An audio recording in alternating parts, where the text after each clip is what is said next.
انا مش قادر اصدق يعني هم مجرد عشان انت بتبوست على لينكد ان حاجات عن غزه، جم هو فجاه كده قالوا لك مع السلامه. في حد اسرائيلي شاف الكلام اللي مكتوب على لينكد ان استفزه، فاكر ساعتها كتب دخل كتب لي كومنت قال لي انا هخليك تتفصل من شغلك يعني. الجنريتيف اي اي يعني عامل معاكم ايه في في الشغل عندكم إيه؟ هل الجين اي اي فعلا مخلي الفاليو بتاعت الداتا ساينتست تقل؟ انا فاكر اول انترفيو ليا كان ادائي سيء بشكل فظيع يعني. اه يعني كنت قاعد بحفظ الاجابات بقى، ودخلت طبعا اتوترت. يعني ممكن بقى يا ايه، موجود. بدل ما يبقى فيه مثلا حد سيلز بيرد على الواتساب، الاي اي ايجنت هو اه بالظبط. يتصرف مع الناس مثلا. بالظبط. تدينا نصيحة أخيرة كده لشخص لسه فريش جرادويت وعايز يخش مجال الداتا ساينس، يعمل إيه؟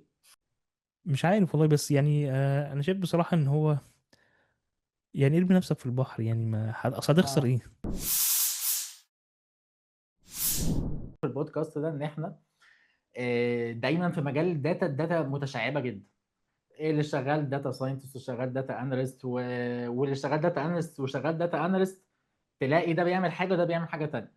وشركات شغل الداتا ساينس فيها مختلف تماما.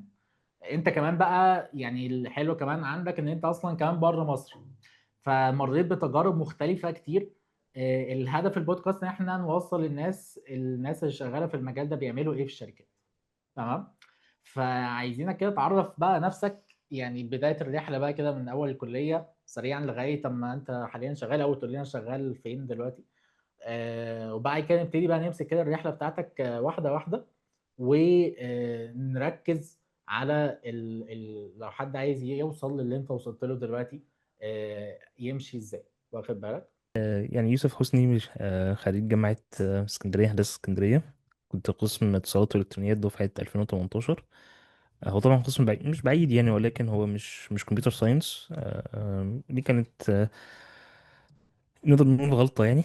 ان انا ما دخلتش كمبيوتر ساينس، بس انا لما دخلت كنت مهتم اكتر صراحة بالالكترونكس، ما كنتش مهتم بالاي اي خالص. انا يعني دخلت الكلية 2013، احنا دفعة واحدة تقريبا، فكان اه احنا لسه. اتخرجت 2018. انت زي ما قلت لي غلط، انا برضو بعد ما اتخرجت حسيت ان انا غلط، انا دخلت كنت اخش كمبيوتر ساينس واوفر انت سنه. برضو انت برضو اتصالات والكترونيات ولا؟ لا انا كمبيوتر انجينيرنج يعني. طيب يا عم. فلا انا اقصد كنت من الاول بقى اخش كمبيوتر ساينس يعني اه 4 سنين ولا بالظبط، 5 سنين. تنجز ال4 سنين على طول بس انا حتى ما دخلتش كمبيوتر انجينيرنج يعني، ده كان بس هو يعني ساعتها الواحد فاهم في اعدادي برضه بيبقى لسه يعني اهتماماته بتختلف مع الوقت وبتتشكل مع الوقت يعني. فالمهم دخلت اتصالات الكترونيات. هو في طبعا حاجات كتير متشابكه وحاجات كتير فيها اوفرلاب يعني. الماثماتكس خدنا طبعا بروجرامنج مم. ولكن طبعا الكور بتاع كمبيوتر ساينس احنا ما درسناهوش يعني. وده مم. يعني هيسبب بقى مشاكل، مش مشاكل، هيسبب يعني ايه فجوات وجابس بعد كده. طبعا الاحسن لو حد عايز يشتغل في الاي اي من الاول ان هو يعني إيه يركز على كمبيوتر ساينس او كمبيوتر انجينيرنج، يعني ده هيكون افضل مسار ليه. بس في رابعه كنا اشتغلنا مشروع التخرج، كنا عملنا سيلف درايفنج كار. الكلام ده 2017 2017 2018 يعني. مم. الفتره دي طبعا كان لسه برضو يعني اظن ترانسفورمرز حتى كانت لسه يعني ايه الوقت بتاع اللي هي ترانسفورمر اتنشن زولي نيد اتنشرت 2017. فيعني احنا كنا لسه الديب ليرنينج هو اللي كان حاجه يعني ايه، حاجه كانت لسه لحد حاجه ما. جديده. اه انا كنت سبحان الله لسه بكلم الشباب هنا، اصل برضه عملت سبيتش ريكوجنيشن برضه في نفس الوقت. فكانت حاجه جديده خالص يعني، ما مم. مش احتاسني كتير. بالظبط. فحتى كنا بناخد الكورس بتاع اللي هو بتاع ستانفورد بتاع الكمبيوتر فيجن اللي هو سي اس 231 ان ده. وكنا بنشرحه للدكتور. الدكتور كان معاه دكتور بس هو كان تخصصه سيجنال بروسيسنج، سيجنال ايمج بروسيسنج. فكان في تقاطع عليكم ما يعرفش ايه ديب ليرنينج. فاحنا كنا بنذاكر الكورس وكل مره حد مننا يشرحه وبتاع. وعملنا كده يعني ايه شويه ابلكيشنز. طبعا هي دلوقتي بسيطه لكن ساعتها كانت لذيذ يعني. عملنا حاجات سي ان ان، عملنا حاجات ال اس تي ام في الدومين بتاع السيلف درايفنج كارز. وكنا شغالين مع فاليو ساعتها، كنا واخدين داتا منهم وكان معانا منتور من خلالهم، وكنا بنروح كل شهر نشير البروجرس وبتاعه يعني. هم البروبلم كانوا هم اللي مديها لنا يعني. حلو جدا. بس فده كان اول يعني ايه يعتبر تعامل مع الاي اي بشكل يعني يعني بشكل مشروع عملي. التخرج كان في النهايه عباره عن ايه؟ ان انت يعني عملت بروجرام للسيلف درايفنج كار والله ولا؟ ما عملناش بروجرام، بس عملنا بايب لاين يعني اند تو اند بايب لاين. بياخد مثلا صور ويطلع يبريدكت الستيرنج انجل مثلا، اللي هي زاويه زاويه العجله من الفيديو. حاجات للسواق نفسه ان هو يديتكت بقى لو نام ويدي انذار، حاجات شبه كده. لكن ما حطيناش ده في الاخر في شكل ابلكيشن، ولكن يعني ايه كان كل حاجه شغاله لوحدها. يعني مثلا امم. داخل فيديو يطلع لك النكست ستيرنج انجل، حاجات ليها علاقه بالدرايفر وكده.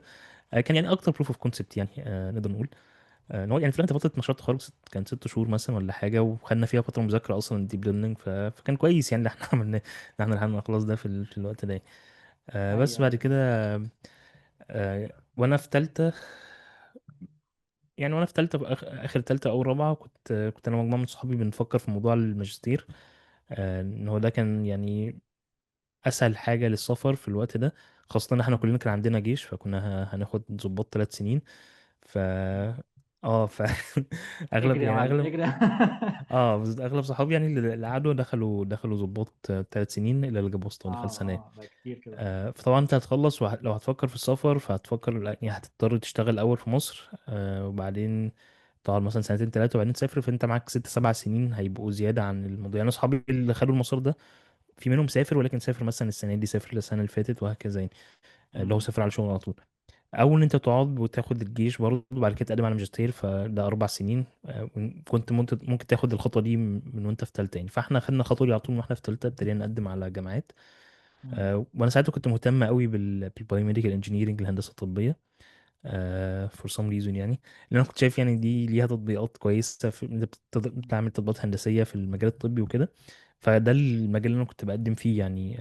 وده حتى اللي عملت فيه الماجستير. انا عملت ماجستير كمبيوتر ساينس، وكنت سبيشاليزد في البايوميديكال سيجنال اند ايمج بروسيسنج. ولكن يعني ايه، خلينا نطلع بقى الخطوه دي. انا اتقابلت في كذا جامعه وبتاع، واخترت البروجرام المناسب ليا، وبعد كده سافرت على يعني طول انت بعد كنت التخرج. بتقدم على الايمج بروسيسنج والحته بتاعت ال. اه، ان هي كانت قريبه من تخصصي من ناحيه. هو يعني اغلب الجامعات بره فيها القسم بتاع الالكتريك انجينير كمبيوتر ساينس بيبقى قسم واحد غالبا يعني، ما فيش الفصل اللي عندنا اللي امم. في مصر دي. ف... فانت بتروح امم. مثلا على القسم ده، وبيبقى فيه تحت بقى كذا تخصص. بيبقى فيه مثلا تخصص اي اي، في تخصص حاجات ليها علاقه بالكمبيوتر ساينس او كمبيوتر انجينيرنج، في حاجات ليها علاقه مثلا بالايمج، سبلايد ايمج اند سيجنال بروسيسنج يعني.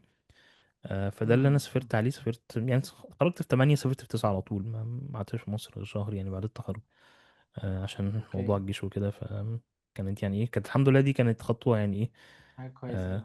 خطوة اختصار للوقت يعني، ان انت هو انا دي ده. برضو كنت يعني عايزين نبقى نتكلم عليها كده برضو، ممكن في نص البودكاست، ان في ناس كتير جدا بتفكر في موضوع الماجستير. ويمكن برضو ضيف الحلقه الجاي واحد صاحبي طه يعني. يعني مثلا ممكن قعدنا سنتين ثلاثه عمالين بنتكلم في الماجستير ونقدم فين وبتاع. ف... فبرضو عايزينك تبقى تكلمنا شويه في حته التقديمات وايه مم. الجامعات اللي موجوده، واللي عايز يسافر بره ويدرس، وتجربتك في اكيد. الدراسه دي استفدت منها ولا لا وكده يعني. اكيد انا بس بصراحة اوكي ساعتها نخلي. برضو، انا مم. ساعتها برضو كنت يعني كنت عايز اتخصص او عايز اكمل في الريسيرش والاكاديميا. فدي كانت الخطوة المنطقية كده كده، ان انت لازم تطلع يعني على ماجستير. بس الفكرة ان الواحد يعني ايه توجهاته بتتغير مع الوقت، لما يعني مع زيادة التجارب بتلاقي نفسك يعني ايه ممكن تغير قناعات او تغير خطط يعني. فده صحيح. طبيعي لحد ما يعني. مم. ف فسافرت على الماجستير. اشتغلنا قوي يعني ايه، بعد ما رحت يمكن 5 أو 6 شهور ابتديت اشتغل مع دكتور. اشتغلت في الاي اي برضه يعني. ان انا كنت عامل مشروع بتاعي التخرج بتاعي في الكمبيوتر فيجن، فهم كانوا عايزين حد يبقى شغال في الحته دي. بس كان في الميديكال ابلكيشنز يعني. هم كان عندهم ام ار اي ايمجز، وكانوا عايزين يعملوا عليها شويه ابلكيشنز.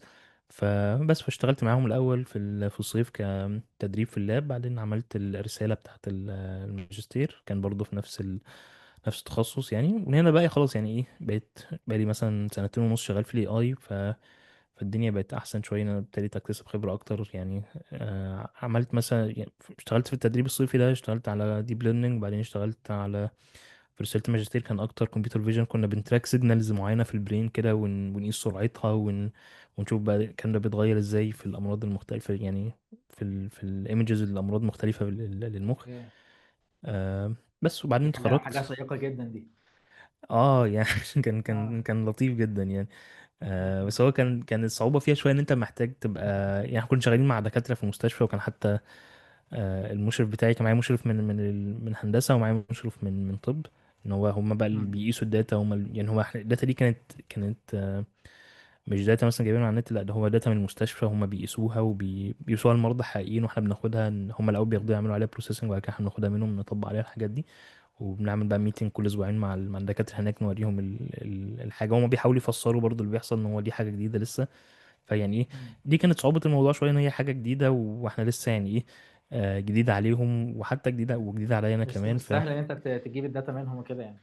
مش سهل تجيب داتا، ومش سهله يعني، الصعوبه كانت اكتر في تفسير بقى الحاجات اللي بتحصل، يعني ان انت محتاج دومين نوليدج بحيث تفهم. كتفسير ال AI اللي انت بتعمله او اه بالظبط، تفسير السيستم ده. الاوتبوت يعني، والله السرعه اه. مثلا يعني احنا بنقيس دايما، بنجيب السرعه ونشوف التغيرات بتحصل في انهي ريجونز في البرين، وبعدين نقدر نشوف ده معناه ايه بقى في الكونتكست بتاع المرض اللي بيحصل ده. اوكي. فيعني الشغل العملي كان لطيف. لما ابتدينا نكتب بقى الاوراق البحثيه كان الموضوع معقد شويه، يعني انت محتاج تقراه، مم. ولما تيجي تقرا تلاقي نفسك في حاجات كتير مش فاهمها، ان هو يعني ايه اللي بيكتب بيبرز غالبا بيبقى معتمد ان اللي بيقرا ده يعني ايه، حد شغال في المجال بقاله فتره.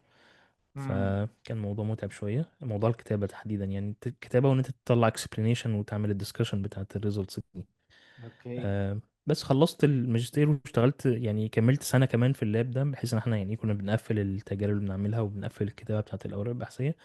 وكان قدامي يعني المسار الطبيعي اللي بيحصل، انت بتكمل دكتوراه في نفس اللاب. يعني حتى انا كان ليا زميل، كنا طالعين من هندسه اسكندريه مع بعض، كنا دفعه واحده يعني، ودرسنا نفس القسم واشتغلنا مع نفس الدكتور وكملنا في نفس اللاب. هو لغايه دلوقتي بيعمل يعني حتى هذه اللحظه بيعمل لسه دكتوراه مع مع نفس لو التيم على حابب نفس اهو بقى البروجكت يعني. الريسيرش اه يعني بالظبط. فهو يعني انت ده المسار الطبيعي اللي الناس كلها بتعمله، ان هو انت ايوه. بتبتدي، وده احسن يعني، ده ان انت خلاص بتبقى مثلا شغال بقالك 5 سنين في الموضوع، عبال ما تخلص اصلا ماجستير. يعني انا مثلا مع انتهاء الماجستير كنت اوريدي يعني ايه، معايا ورقتين بحثيتين. فانت اصلا في اوكي. الدكتوراه مطلوب منك 4، فانت اوريدي لو مخلص نص الدكتوراه قبل ما تخش وهتعرف يعني. في الدكتوراه اصلا يعني. بالظبط اه بالظبط. فده طبعا انت مش يعني بمطلوب 4، ولكن الناس بتنشر اكتر من كده في الدكتوراه يعني، بيبقى معاه فند وبيكمل يعني. فده كان مم. المسار اللي قدامي. ولكن يعني ايه، انا حسيت بصراحة ان انا هبقى محصور في حتة معينة كده. آه، ان انا اثناء الشغل مع الدكتور ده، قلت ان انا ابتدي اجرب اشوف كده، اقدم على الماركت يعني، واشوف ايه إيه الوضع. مم. فطبعا لقيت انت ان قلت ان انت في، تبعد عن الاندستري يعني. انا في فتره كنت بعيد عن الاندستري، ولكن يعني حبيت ان انا اشوف ايه. انا بقى يعني انا طالع من مصر، ما قدمتش على شغل. مم. يعني كان تركيز على الجامعات، وبعدين اثناء فتره الكليه برضو كنت مركز على الريسيرش وورك، فكانش ليها علاقه بالاندستري يعني. فطبعا اوكي. لما جيت اقدم لقيت ان في يعني ايه، في بعد كبير قوي، ان انا حتى مش عارف يعني. السي في بتاع الريسيرش بيبقى ممكن طويل شويه، بتحط فيه ريسيرش بروجكت والبيبرز مم. وكده، غير السي في بتاع اللي انت بتجهزه للاندستري. فطبعا ابتديت اقدم في الاول، ما كانش بيجي اي حاجه خالص. مم. فحسيت لا يعني ايه، انا محتاج اقف كده شويه، ان انا لو خلصت الدكتوراه دي مشكله الشغل في الريسيرش عامه، ان انت في الريسيرش في الحته دي بالذات، ان انت بتبقى محصور شويه بنوع الداتا ده يعني ده بيبقى خلاص، ده بيبقى النولج بيز بتاعتك. صعب ان انت مم. تيجي تطلع بعد كده تلاقي شغل مثلا في مجالات تانية مختلفة يعني. غالبا يعني ايه، مثلا كان في ناس في اللاب اللي احنا فيه مثلا بقالهم 12 سنة شغالين مع نفسي. صعب قوي ان انت تتغير. مم. ان هو عايز كان تروح شغالين يعني بنوع، لدومين تاني في الاي اي او في اه الديب بدومين ليرنينج تاني يعني. مثلا، او تروح مثلا مكان تاني بتاع، هيبقى التغيير ممكن صعب شويه.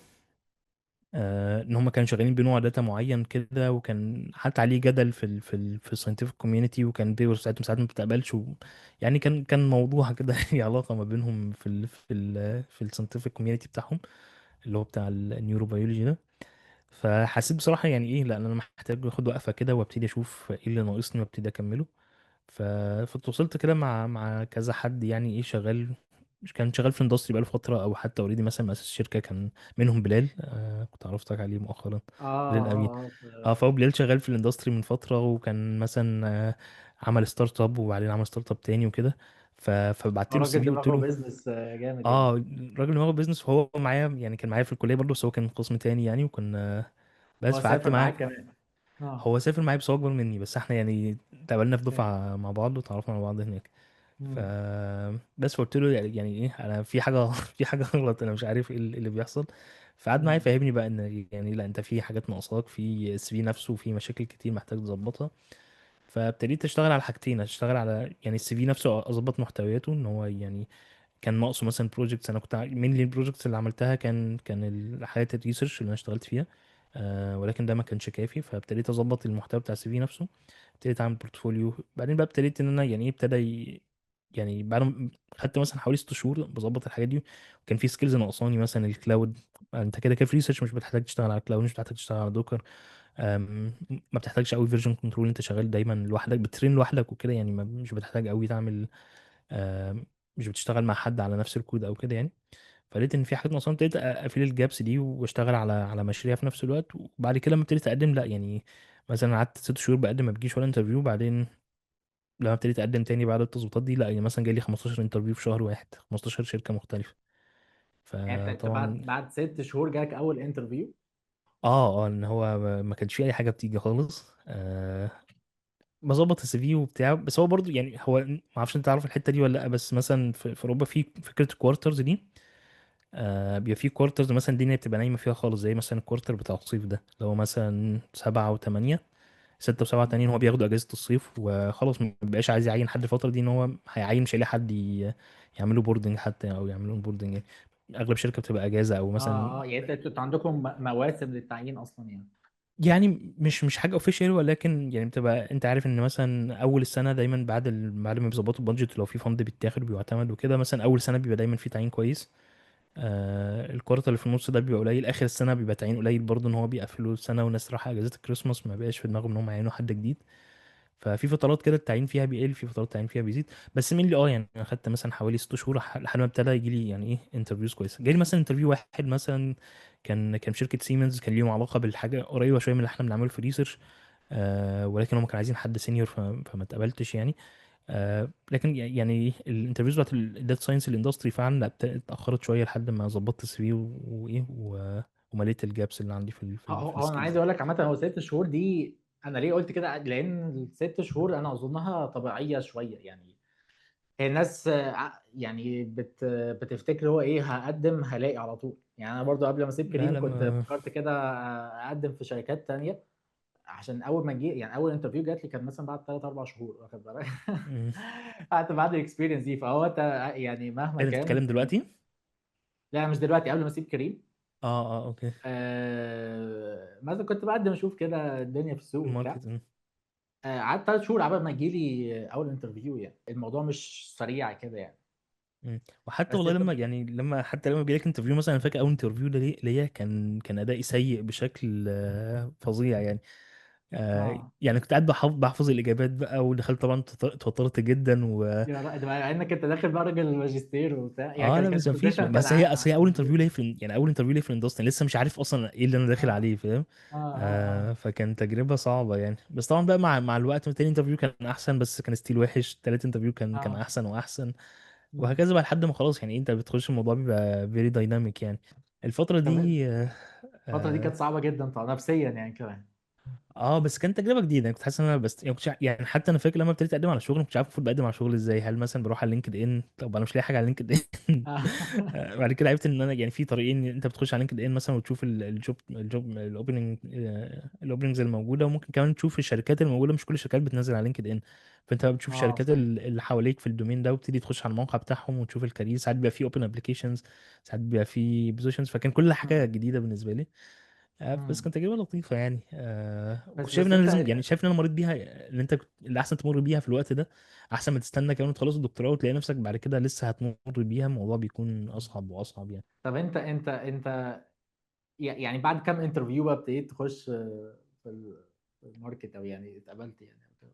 والله انا بعد كام انترفيو يعني، اظن مثلا ممكن من تالت او رابع انترفيو ابتديت اخش بقى المراحل اللي هي الاخيره في الانترفيوز يعني. اه اه تعدي يعني اول مرحلة. هو اول انترفيو ده اظن اصعب واحد، ولو عديته غالبا بتبقى هتتقبل يعني أو كده. يعني هو خليني اقول لك برضه سريعا، الهايرنج بروسيس بيبقى يعني عامل ازاي في فنلندا. في اغلب الشركات اللي دخلتها بيبقى مم. غالبا 4 مراحل. اول مرحله بيبقى زي انترفيو كده مع الاتش ار، احيانا مع الاتش ار واللي هو مثلا الاول اتش ار مش اوكي. اول واحد بيبقى اتش ار غالبا.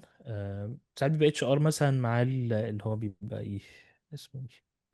people and التك ليد culture ولا مش مثلا، عارف ايه. او اه يعني بيبقى اوكي. التك ليد اه او كده. بس بيبقى مينلي اتش ار يعني، الانترفيو نفسه بيبقى اتش ار بيشوف البرسوناليتي يعني بتاعتك. بيشوفوا بقى الكالتشر بتاعتك يعني اللي هو يعني الكالتشر هل فيت والجو ده، عشان من الاول خالص اه لو انت مش مناسب يعني ايه، يدوك الصابونه يعني ما يتعبوش طب نفسهم. انت معلش، انت حته انت مسلم بقى والكلام ده كان يعني في مشكله هقول لك ولا؟ هقول لك هقول لك ليها يعني اه. ليها حته شويه، هو بتوع مين الاتش بتبقى. ار يعني اكتر ناس هيريجكتوا عشان كده. اه بس انت بتتقبل من قبل، بتترفض من قبل الانترفيو يعني، ما بتخش انترفيوز اصلا. اه. اه. اه. يعني هم حتى هنا كان يوسف الموضوع ده مشهور. صاعق. اه الموضوع ده مشهور قوي لدرجه ان هم عملوا دراسه عليه، ان هم جابوا مش فاكر جابوا كام سي في، وجابوا نفس السي في بالظبط وغيروا الاسم بس، مثلا اسم عربي واسم فنلندي، يا نفس راجل. السي في اه. بالظبط. اه مم. لقوا ان نسبه قبوله في الانترفيوز 75% اكتر. اوه يا نهار اه ابيض. اه اه يعني انا ما اعرفش كان في انهي مجال بصراحه، بس هو عامه مم. الموضوع يعني ايه. بس ده في آه فنلندا بالذات يعني، ولا ده كانت احصائيه؟ هو ده في اوروبا كله، بس ده يعني الدراسه كانت معموله يعني، فنلندا كانت دراسه عملتها كده نفسها، ان معموله هم في كانوا فنلندا. جالهم مم. شكاوي كتير قوي في مكتب العمل وكده، ان هم يعني في ناس كواليفايد بس ما بيجيلهاش شغل، او بيقعد فتره طويله قبل ما يلاقي شغل. ف فهم يعني كانوا عملوا الدراسه دي عملوها بشكل يعني بشكل مم. علمي يعني ده يعني. اي بي تيستنج كده اللي هو. اه عملوها عملوها اه. بشكل احصائي يعني وكده. اه. وطلعوا النسبه دي ونشروها في الجرايد ساعتها، ولسه الموضوع لغايه دلوقتي مستمر يعني. مم. يعني ستيل برضو يعني ايه، بتلاقي شويه صعوبه غير لو انت مثلا واحد في الانديه. انا كنت يعني كان بيبقى عندي فضول كده في بوزيشنز معينه، عارف لما بتشوف اللي هو ايه ده ماي دريم بوزيشن، فبتبقى ايه عندك مم. فضول تعرف مين اتقبل فيه يعني.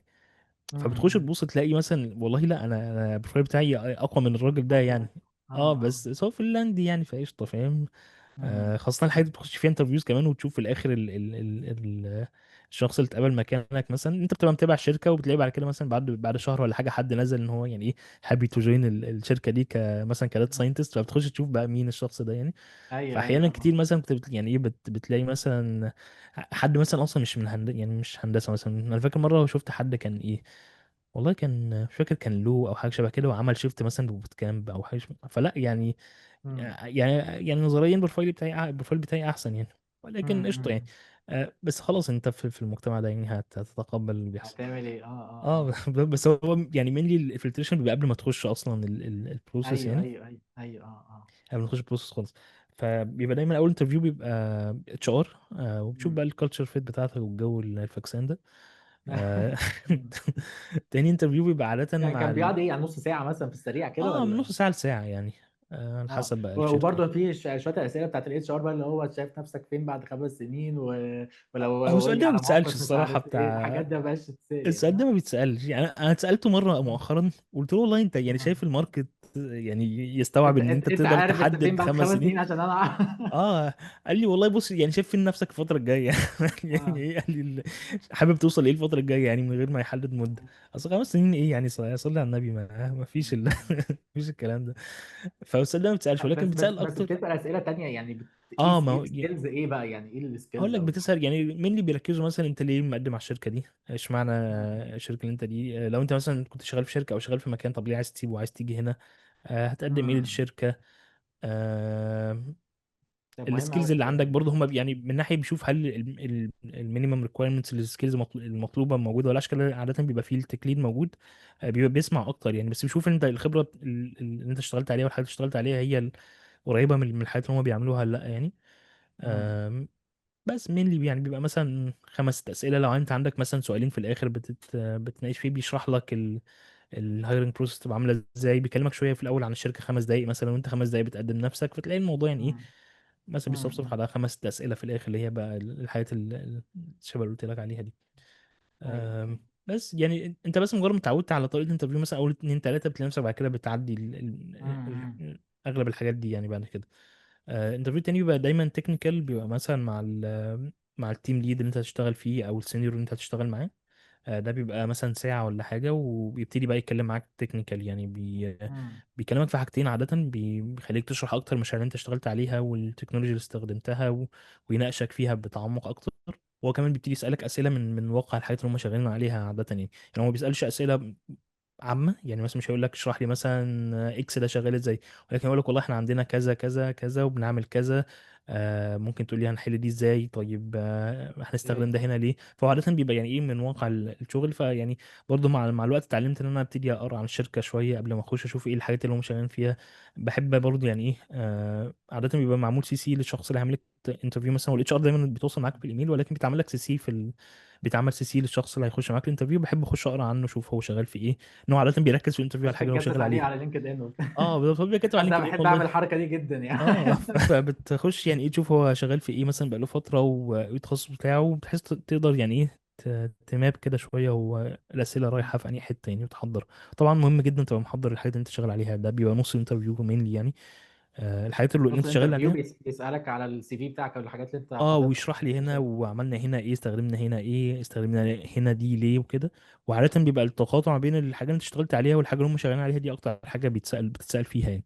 ان امم. هو دي تبقى قريبه من اللي هم شغالين فيها وهو عنده فيها خبره، وعايز يعرف انت برضه يعني ايه وصل لفين في الحته دي. في تاني مرحله عاده بتبقى زي تيك هوم اساينمنت كده، بيديك داتا سيت مثلا من اللي هم شغالين عليها، ويديك تاسك مثلا اسبوع او يعني ويك اند مينلي يعني. وبيبقى عارف مثلا انت شغال هتشتغل عليها ويك اند، فبيبقى مثلا بتبقى من 4 ل 8 ساعات بتعملها. وبعدين بيبقى بتبعتها، ولو بتتراجع ولو تمام بتخش اخر انترفيو. آه ده بيبقى مينلي مع التيم بتاعك، بيبقى كذا حد مثلا، وبيبتدي بقى ان هو يجو معاك للثرو التاسك دي ويناقشك فيها.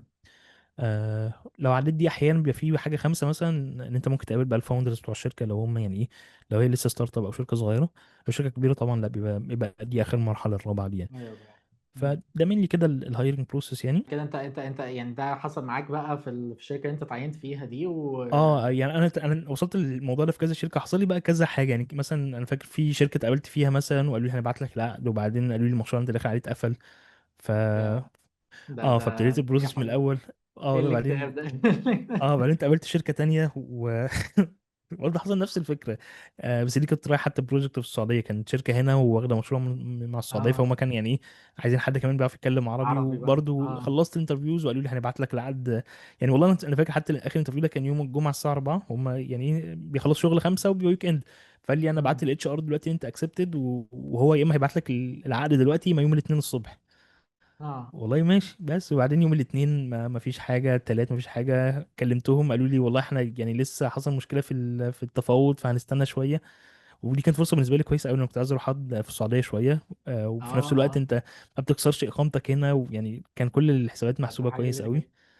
اه. اه يعني كنت موقف اي حاجه تانية في سبيل الفرصه دي يعني. وبعدين بعد شهر قالوا لي لا المشروع فشل والله مش هنقدر ان احنا لا حول ولا قوه. نكمل. اه. لا بس. حول. وبعدين اخر بقى حاجه جت المكان اللي اشتغلت فيه شوية، ولكن برضو اشتغلت فيه شوية وبعدين حصل أحداث بتاعت أكتوبر 7 أكتوبر.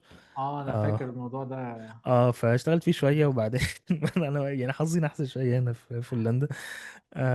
بس مع بداية الأحداث أنا كنت لسه الفترة دي في الترايل بيريود. يعني انت منتشر على تويتر كمان؟ مش قوي يعني، لا بس يعني خلاص، اه. لكن كان عندي يعني مثلا يعني حساب عادي جدا، هو مثلا الناس اللي اعرفهم وبتاع يعني حاجه بقى برايفت فاهم مش اوكي. بس مم. هو في حد بقى يعني ايه، في حد اسرائيلي شاف الكلام اللي مكتوب على لينكد ان استفزه. كان شغال معاك في شركه يعني او لا كده؟ لا لا لا هو اه. اسرائيلي في اسرائيل عادي جدا يعني. بس اه. انا فاكر اوكي. ساعتها كتب لي كومنت قال لي انا هخليك تتفصل من شغلك يعني. قلت له يا عم اللي تقدر يا. تعمله اعمله وانت تعمل له بلوك يعني. اه. فهو راح على تويتر جاب الكلام اللي بالعربي ترجمه، قام جاي بعته للشركه. قال لهم انتوا معينين عندكم ارهابي وبتاع وحد متطرف والجو ده. وهي الشركه هي كان اسمها في تي تي، كانت شركه يعني هي زي ريسيرش لاب، وبتعمل يعني ريسيرش لاب الشركات بتجي لها تقول لها والله انا عندي مشكله الفلانيه في الاندستري مم. عندي، فهي بتاخد المشكله دي وتحلها وتديبلوي بعد كده السوليوشن ده عندهم. فيعني ايه مم. هي شغاله يعني ار ان دي اكتر. اوكي. وانا كنت شغال في حته الريموت سensing، كنت شغال الاي اي ابلكيشنز في الريموت سensing.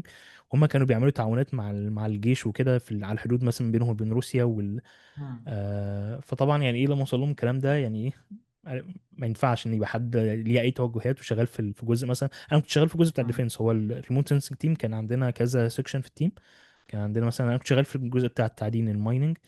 كان في حد كان في مثلا جزء الفيجيتيشن، وكان في اللي هو الفورستنج والغابات والزراعه كده، وكان في جزء الديفنس. بس انت ممكن تروح من مكان لمكان تشتغل على حسب البروجكت وعلى حسب الحاجه وكده. فطبعا هم شافوا يعني ايه الاداره شافت ان ما ينفعش حد يبقى ليه اي ميول شغال في مم. توبيك حساس شبه ده يعني. بس فخدت الصابونه مم. برضه تاني. آه مم. بس الحمد لله يعني ايه، بعد ما كتبت جالي كده كذا اوفر برضه، بس بقى يعني ايه، انا عرفت ساعتها ان انا شغلي في فنلندا هيكون صعب الفتره، ان انا يعني ايه مع اللي حصل ده. اللي غالبا حصل يعني ده ايه. اصلا سمع يعني اه او سمع جامد لدرجه انا لي اصحابي في نوكيا مثلا قالوا لي ان هم عملوا، الاداره عملت اجتماع مع الموظفين، وكذا حد اصحابي في كذا جامعه هنا في فنلندا برضه في كذا شركه قالوا ان هم يعني ايه، الاداره بعتت لهم ايميلات ايه اللي ايه اللي مسموح تتكتب وايه اللي مش مسموح يتكتب، ولو هتكتب تعمل اوكي. ايه وكده. فالموضوع سمع ساعتها. فانا قلت ان انا يعني ايه غالبا مش هعرف اشتغل في فنلندا فتره بسبب اللي حصل ده يعني. مم. مم. محتاج يعني الوقت يهدى شويه والدنيا تتنسى وبعدين اقدر اشتغل يعني. فلما نزلت الحمد لله كان جالي كده كذا حد توصل معايا ان هم عندهم مثلا فيكنت رول داتا ساينتست، بس ريموت بقى شغله كله، كان الحاجات اللي جات لي اوكي، كانت كلها بره ريموت يعني. فنلندا يعني. بره فنلندا بقى خلاص بس اوكي. فجالي حاجه دي اللي انا شغال فيها حاليا داتا ساينتست. كويس. وبعدين اخر السنه اللي فاتت كده كنت اتعرفت على دكتور برضو هنا في جامعه التو. آه شغال هو في التخطيط بتاع الاي اي مع البريدكتيف مينتيننس مم. والتوين موديلنج وحاجه يعني حاجه شويه في الاستراكشر انجينيرنج، التطبيقات بتاعت الاي اي في الاستراكشر انجينيرنج. بس هو كان برضو محتاج حد فابتديت يعني ايه اشتغل مع ريسيرش كده بارت تايم. وبعد ما اشتغلت معاه مم. فتره ابتدينا ان احنا نخلي الريسيرش ده يبقى بي اتش دي. فانا شغال مم. حاليا على البي اتش دي وشغال في الاندستري. يعني انت اصلا رجعت تاني تكمل في موضوع الدكتوراه بقى PhD؟ اه بس يعني ايه بس بعمله بقى بارت تايم. انا شايف ده بالنسبه لي كان مناسب اكتر، ان انا يعني ايه يعني احسن ما يبقى العكس، فول. اه. اوكي. اه مم. انا يعني انا حابب ان انا اعمل ريسيرش وحابب ان هو يبقى معايا بي اتش دي، بس مش حابب ان ده يبقى الفول تايم بوزيشن. انا شايف ان انت لما بتقعد بعيد عن الاندستري فتره بيحصل جاب كده ما تبقاش لطيفه يعني. مم. مم. فانا كنت حابب الكومبينيشن ده اللي هو ابقى شغال في الريسيرش كبارت تايم وشغال مثلا في اندستري فول تايم او العكس حتى يعني. هت- بس يبقى يعني اه، في ده موجود وده موجود يعني. هتلاقيك مفحوط كوقت بقى يعني. اه بصراحة يعني ربنا يعينك. بس هو شغل البي اتش طب دي بص. برضه يعني انا بحاول امشي فيه بالراحة، مش بضغط في نفسي قوي يعني ايه. يعني بحاول الدنيا فيه تبقى ماشية واحدة واحدة يعني، مش مستعجل قوي في حاجة، ان هو مفيش يعني مش فاندد، فمفيش اللي هو الضغط اللي انت لازم تخلص حاجة في وقت معين وكده. فالدنيا فيه اه، يعني ايه اوكي. انت يعني داخل ماشي انت فيه على بفلوسك انت اصلا. اه يعني يعني مش فلوس هي يعني هو انت في البي اتش دي عادة انت بتشتغل فول تايم فبتاخد مرتب. لكن انت لو اوريدي شغال مثلا فول تايم في مكان تاني فانت عندك مقابل ان انت تعمل ريسيرش ده فور فري يعني، او تعمله من غير ما يكون مدفوع. اوكي. بس بيبقى مم. محتاج يبقى فيه عقد صغير كده بينك وبين الجامعه بحيث ان يعني ايه تاخد الفاسيلتيز بتاعت الجامعه وكده، فده اللي موجود دلوقتي يعني عقد صغير بارت ايوه، تايم. ايوه. مم. آه بس ميل يعني ايه الشغل سيلف فوندد يعني طيب، نقدر. عايزين نتكلم بقى شوية عن الشغل اللي انت شغاله في الشركة دي. الشركة دي بتعمل ايه، وممكن ايه الرول بتاعك او كده؟ جميل. هي الشركه اسمها منت. هي يعني ستارت اب موجود في امريكا. مين بيبني ابلكيشن موبايل ابلكيشن بيعمل نتوركينج و مينلي نتوركينج يعني نتوركينج ابلكيشن. وبيخليك يعني تحسن الكونكشنز مع او تحسن العلاقه مع الكونكشنز بتوعك يعني. فهو مينلي اوكي. معمول لرجال الاعمال ومثلا الوزراء والحاجات دي كأنه بيرسونال اسيستنت يعني. بس في زي الحته بتاعت زي لينكد ان يعني ولا ايه؟ لا مش يعني في حاجات اكتر من لينكد ان ولكن هو بيرسونال اكتر اوكي. يعني. فهو مين اللي احنا بنعمله يعني باختصار ان هو مثلا دلوقتي بيجي لك انت مثلا دلوقتي عندك خدت مثلا انت في ايفنت مثلا وخدت مثلا ايه البيانات، سجلت مثلا حد على التليفون عندك مثلا رقمه واسمه او حاجه شبه كده، او مثلا اسمه شغال في شركه ايه او شغال ايه. تمام. فانت لما بتسجل ده على الابلكيشن اول حاجه بنروح ناخد البيانات دي نعمل بيها نعمل سكرابنج للويب كله، نشوف كل البيانات الموجوده للشخص ده، سواء بقى مثلا في المواقع الإخبارية لو هو شخص مشهور، في السوشيال ميديا بنسكراب مثلا اللينكد إن بروفايل بتاعه، بنسكراب السوشيال ميديا المختلفة، البيرسونال ويب سايتس يعني إيه، بنسكراب الويب بشكل عام يعني ونطلع كل المعلومات الموجودة عنه.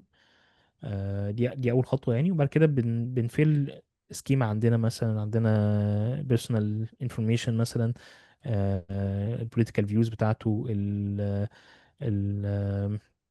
الحاجات اللي بيحبها، الحاجات اللي بيكرهها، بس انت الفيفورت فودز. انا اقصد يعني هو الراجل ده البروفايل بتاعكم جالكم امتى؟ اما يعني انا انتوا بتساعدوا مين؟ يعني ايه مين احنا الكاستمر؟ بنساعد اليوزر اللي هو انا دلوقتي اتعرفت على حد، فخدت خدت مثلا اسمه ورقم تليفونه او اسمه ايميله او اسمه شغال فين، وبضيفه في الابلكيشن، او بضيفه مين اللي بضيفه في الفون بوك، انا واحنا زي انت بناخد انت اتعرفت على حد كيوسف شغال في الشركه، ولا حد في الايفنت اتعرف على حد في ايفنت بقى، في بعمل معاه شغل اي حاجه من انا الحاجات قصدي دي. انت كيوسف ككاستمر اه للشركه دي. بالظبط بالظبط اوكي. بالظبط بالظبط ماشي. بالظبط. بس بنلم البيرسونال داتا، بنلم بروفيشنال داتا، مثلا هو شغال فين، ايه الاريا اوف اكسبرتيز بتاعته، اتعلم فين، الحاجات دي كلها. بنلم برضو ريل تايم داتا، سواء البوستس بتاعته مثلا من على السوشيال ميديا، النيوز مثلا اللي هو يعني اسمه جاب في اي خبر مثلا، بنجيب الستريم اوف نيوز. وبعدين بيجي فكرة ان احنا بنطلع انسايتس من الداتا دي بقى. اوكي. انسايتس مثلا عندنا نوعين من انسايتس، عندنا هوت انسايتس، وعندنا انسايتس عاديه يعني، او انجيجمنت انسايتس. الهوت انسايتس دي بتبقى جايه من الستريمز اللي احنا بنجمعها، النيوز مثلا او السوشيال ميديا مثلا.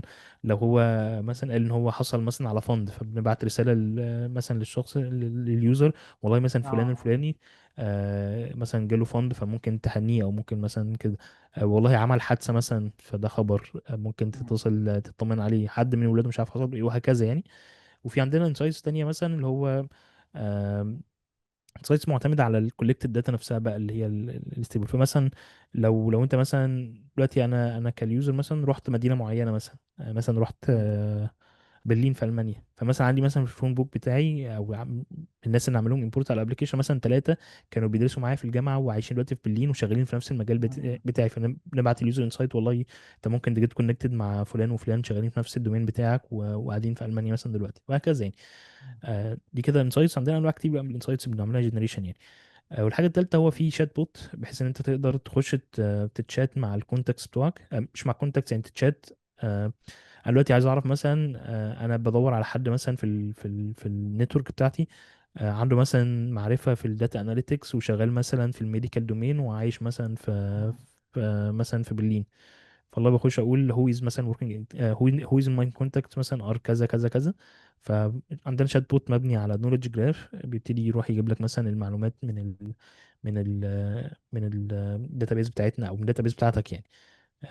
بس مم. فده مين لي كده الابلكيشن، طبعا ده في ده حاجات ده ايه تانية ده كتير بقى. جامد قوي البتاع ده. اه هو الفكرة بس ان هو يعني حتى الان هو لسه، هو مش دي بيتا ستارت فيرجن اب بقى ولكن صح؟ هو ستارت اب. بس قصدي الابلكيشن نفسه يعني هو متاح على البلاي ستور، ولكن يعني انفيتيشن اونلي اكسس يعني حتى الان. بس هو يعني في ابتدى يبقى في كلاينتس بيجوا، احنا كلاينتس مين اللي بيبقى مثلا شركه بيبقى عايزه الشركه مثلا شغاله في الجزء بتاع السيلز او حاجه شبه كده، عايزه الناس بتوعها يستخدموا الابلكيشن. مم. الفاوندرز بتوعنا كان اليوم تعاون شويه مع قطر، ففي برضو من اليوزرز عندنا وزراء من قطر، او مش الوزراء بقى، السكرتارية بتاع الوزراء، يا. حاجات شبه كده يعني. بس ففي بقى حاجات تانية، في مثلا نوت اناليسيز، اللي هو انت تقدر مثلا تدخل ميتنج نوت ونطلع منها انفورميشن ونسجلها الكونتاكت بتاعك مثلا، او يعني نسجلها في المكان بتاعها يعني. في بقى كذا فيتشر صغيره كده ايه عاملينها برضو، بس المينلي 3 فيتشرز هو الداتا كولكشن والانسايت جنريشن والتشات بوت يعني. بس انا يعني انا مش محتاج بقى اسالك انت كداتا ساينتست بتعمل ايه في الشركه دي اه احنا معكوكين بقى في الحاجات دي كلها الشركه مبنيه مدعوكين في على الحاجات دي الداتا كلها. ساينس اصلا. الشركه مبنيه على الاي اي طبعا يعني، ده عامل ضغط شويه علينا بصراحه، ان احنا تيم الاي اي صغير جدا يعني. احنا حاليا مم. مين الاثنين معانا، ومعانا تيم ليد يعني، تيم اللي هو الاي اي تيم ليد يعني. كنا ثلاثه الاول بس في واحد مشى. فمين اللي احنا كنا الاول ثلاثه، كل واحد ماسك فيتشر. انا كنت ماسك الداتا كوليكشن، وكان في حد ماسك الانسايت جنريشن، وبعد كده كان في حد ماسك تشات بوت. قعدنا سنه شغالين بالشكل ده، وبعدين بقى يعني ايه، الدنيا بقى ابتدت تكبر، فبقينا فتره مثلا بنطور الداتا كوليكشن بس، فاحنا ثلاثه بنشتغل على الداتا كوليكشن. فتره تانية كنا الفيدباك اللي كان بيجي لنا الانسايتس مش كويسه، مش انتليجنت انف، فكنا شغالين مثلا مينلي على الانسايتس. وبعد كده كان في مشاكل في الشات بوت، فهديناه وبديناه من الاول. فيعني خلاص اشتغلت في كل حاجه. يا. مم. بس يعني تعبت طب انت يعني انا عشان اشتغل يعني، انتوا عشان تعملوا الفيتشرز دي بتستخدموا ايه؟ يعني انت بتقول لي انا بجيب الاخبار عن الشخص في كل حته، بوستات بقى عملها نيوز عليه، فانت اصلا بتضرب في النت كله، اه يعني مين مش طبعا ولا مش بنت. مواصلين مع تشات جي بي تي بقى هو لا لا، يعني احنا جربنا يعني، بص احنا يعني شغلنا في حاجتين، احنا بنقرا ان دي بنجرب حاجات كتيره، وفي الاخر بنطلع الحاجات المناسبه يعني.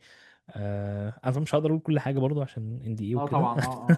لا، ولكن هو يعني هو الهدف بس ان انا، لو انا راجل عايز اشتغل داتا ساينتست عندكم، ايه المهارات او ايه الحاجات اللي انا ممكن اتعلمها؟ يعني انت حاجات زي كده انت اتعلمتها فين او فاهم؟ هو احنا مينلي هي الفكره ان في حاجات، يعني في حاجات كتير بتبقى اي بي ايز، يعني احنا مثلا حاجات كتير في النيوز والداتا كوليكشن دي بتبقى اي بي ايز، في حاجات من سكراب. ولكن ده مش شغل، هو ده شغل طبعا داتا ساينس، الداتا كوليكشن ده جزء من اه، داتا ساينس طبعا يعني. يعني احنا مثلا نتكلم مثلا في برانش كده اسمه سكرابنج، اه محتاج انت بالظبط. تتعلمه عشان تشتغل زي يوسف. هو انا بصراحه ما اتعلمته باي دوينج، يعني ما درستوش بشكل منفصل، طب ولكن انت اتعلمت. ممكن تقول لنا يعني ايه سكرابنج برضه عشان الناس اللي مش عارفه؟ هو سكرابنج اللي انت مينلي بتاخد بتجيب يعني بتاخد ويب سايت وتسكراب الانفورميشن اللي جواه كلها، التكست انفورميشن مثلا، احنا بنسكراب مينلي تكست انفورميشن، وساعات بنسكراب ايمجز برضه بنطلع منها انسايتس وهل ده وداتا. حاجه ممكنه؟ اي ويب سايت ممكن ان انا اطلع الانفورميشن من عليه؟ والله هو دايما بيبقى فيه باك دور يعني، بس طبعا في حاجات بتبقى، يعني مثلا في حاجات بتبقى قافله، آه، بتبقى قافله سكرابنج، وتبقى عامله بي اي تقدر تاخد منه الداتا، مثلا شبه لينكد ان مثلا. اه، يعني لينكد ان صعب قوي تسكراب الداتا منه بشكل اوتوميتد، ولكن هتلاقي في اي بي ايز تانية بتوفر لك الداتا بتاعته يعني. اوكي. ويكيبيديا برضو بيبقى عليها قيود بقى، بس يعني بيبقى ليها اي بي اي مثلا. اغلب الويب سايتس بقى اللي هي مثلا الويب بيجز وكده، اللي هي بتبقى سهل تسكرابها عادي. في حاجات ممكن يعني بيبقى هو انت تقصد ان في ويب سايتس بتمنع حد داتا بتقفل ساينتست يعني. ان هو ينزل الداتا بتاعتها يعني؟ اه بتقفل شكل، يعني ممكن تعمل ده مره او اتنين، وبعد كده البوت اللي بيعمل سكرابنج ده هيتعمل له بلوك. اوكي. آه فغالبا بيكون صعب يعني. هو ولكن هو هو بيبقى. السكرابنج يعني بمفهوم بسيط ان انت بتقرا الداتا اللي موجوده على الويب سايت تنزلها. اه بس احنا مش بناخد الويب سايت كله، احنا بناخد ويب بيجز. انت مش محتاج اوكي. الويب سايت كله، انت محتاج البيج اللي بتتكلم عن الشخص ده او اللي فيها معلومات عن الشخص ده. اه، اوكي. فاحنا يعني الاول بنشوف اللينكات اللي ليها علاقه بالشخص ده، وبعد كده بنسكراب بقى اللينكات دي يعني. اوكي. الحاجات اللي نقدر نعملها سكراب بنسكراب، الحاجات اللي ما نقدرش بنشوف اي بي ايز نقدر طب نعمل ده. يعني حته السكرابنج دي بستخدم بايثون يعني فيها، ولا ده ايه ده مينلي يعني بايثون، بتعمل يعني إيه؟ بنستخدم مينلي بايثون. حتى الاي بي ايز بيبقى طبعا ممكن تستخدم حاجات تانية، بس احنا مينلي في الشركه عندنا مستخدمين بايثون يعني. وده آه، الاشهر اظن يعني في اي حته اظن بص، السكرابنج انا هي يعني بايثون. انا بصراحه الحته دي اتعلمتها باي دونج، فيعني ايه انا اه. عارف الحاجات اللي انا عملتها. ما اعرفش بس يعني اظن في حاجات تانية ممكن غير بايثون يعني تعمل بيها، اه. بس احنا مين بنستخدم بايثون يعني. امم. بس وهي جزئيه مش لطيفه بصراحه قوي، ان هي ما فيهاش ساينس يعني، ولكن اه، ما فيهاش انت تفكير، محتاجها عشان ايوه تكولكت بالظبط. الداتا يعني. امم. ما فيهاش اي اي يعني، بس انت وان كان دلوقتي في سكرابرز مبنيه على ال امز، يعني في ال امز بيز سكرابر، انت بتقدر بدل ما تسكراب كل التكست الموجود، انت بتعديه الاول على ال ام جوه السكرابر نفسه. يعني مثلا في حاجه شبه فاير كرول، وفي آه في حاجه يعني سمارت سكرابرز يعني نقدر نقول. امم. ان انت بتقول والله انا عايز الداتا من الويب سايت اللي ليها علاقه مثلا باكس، بس ما تدينيش الداتا اللي في الويب بيج كلها، يعني يبقى توكنز على الفاضي بعدها. فهو بيطلع الحاجات اللي ليها علاقه بس بالحاجه اللي انت بتدور عليها يعني. طب آه احنا ماشي، يعني السكرابنج ده خلاص فهمناه، ده جزء من الشغل، وده عشان اعمله محتاج ان انا اتعلم بايثون طبعا، لازم اكون متعلم بايثون طبعا، وهتعلمه يوزنج بايثون يعني. آه، مظبوط. محتاج اتعلم ايه تاني مثلا الداتا بتستخدمه؟ بقى، ديب الداتا ليرنينج بروسيسنج مثلا؟ والداتا كليننج والانفورميشن اكستراكشن. احنا انت في الاخر الداتا دي بيجي لك انستراكشر داتا، مم. فيها معلومات غلط، فيها معلومات صح، فيها مشاكل، فانت محتاج تاخد الداتا دي تنظفها الاول، وبعدين تكستراكت منها الانفورميشن اللي ليها علاقه بالشخص ده. مم. وتعمل بقى شويه داتا ترانسفورميشن، داتا مابنج، يعني شغل داتا انجينيرنج شويه، ولكن ده كله برضه بتعملوه بايثون او كده، او اه يعني كل ده بنعمله كنت بايثون اتعلم يعني. بايثون عشان اعمله؟ بالظبط. وفي اوكي، والحته تمام. دي فيها برضه طبعا برومبت انجينيرنج كتير، احنا يعني حاجات كتيره بنستخدم فيها الام، خاصه في فكره الاكستراكشن والانفورميشن ريتريفل يعني. آم، بعد كده بتاخد بص، الداتا. حاول تفهم لنا تبسط لنا المفاهيم دي اوكي. عشان هو ببساطه الداتا عشان اكستراكشن، نعرف نفهم. ان انت بيبقى عندك رو داتا كتير، فانت عايز تاخد منها معلومات معينه، انت مش كل حاجه هتستخدمها يعني في الداتا دي. اوكي. فانت احنا طبعا بنعمل كذا عمليه يعني، ولكن مين احنا بنكستراكت الداتا من كذا سورس. ونحاول ان احنا بنعمل لها، يعني هي بتبقى انستراكشر، احنا بنخليها ستراكشرد داتا، بحيث ان انت نقدر. بتحاول في الاخر تظبطها ان هي تعرف انت بقى تطلع منها الانسايتس وبتاع. بالظبط بالظبط، بنحاول احنا اول حاجه بيبقى عندنا سكيما عايزين نملاها، يعني سكيما للشخص ده، يعني شبه لينكد ان اللي هو مثلا اكسبيرينس اديوكيشن اه اه بروجكت، بس اه السكيما بتاعتنا احنا. فانت عايز يعني ايه تملى السكيما دي، وكل سكيما بيبقى او كل فيلد بيبقى ليه سبيسيفيك طيب وسبيسيفيك مثلا لينس وحاجات شبه كده. فانت يعني ايه بتاخد بقى من الداتا كتير اللي جايلك من كذا سورس، من كذا سورس، امم وتحاول تكستراكت منها الداتا وتعمل لها مابنج وتعمل لها ترانسفورميشن وتسكنها في السكيما دي.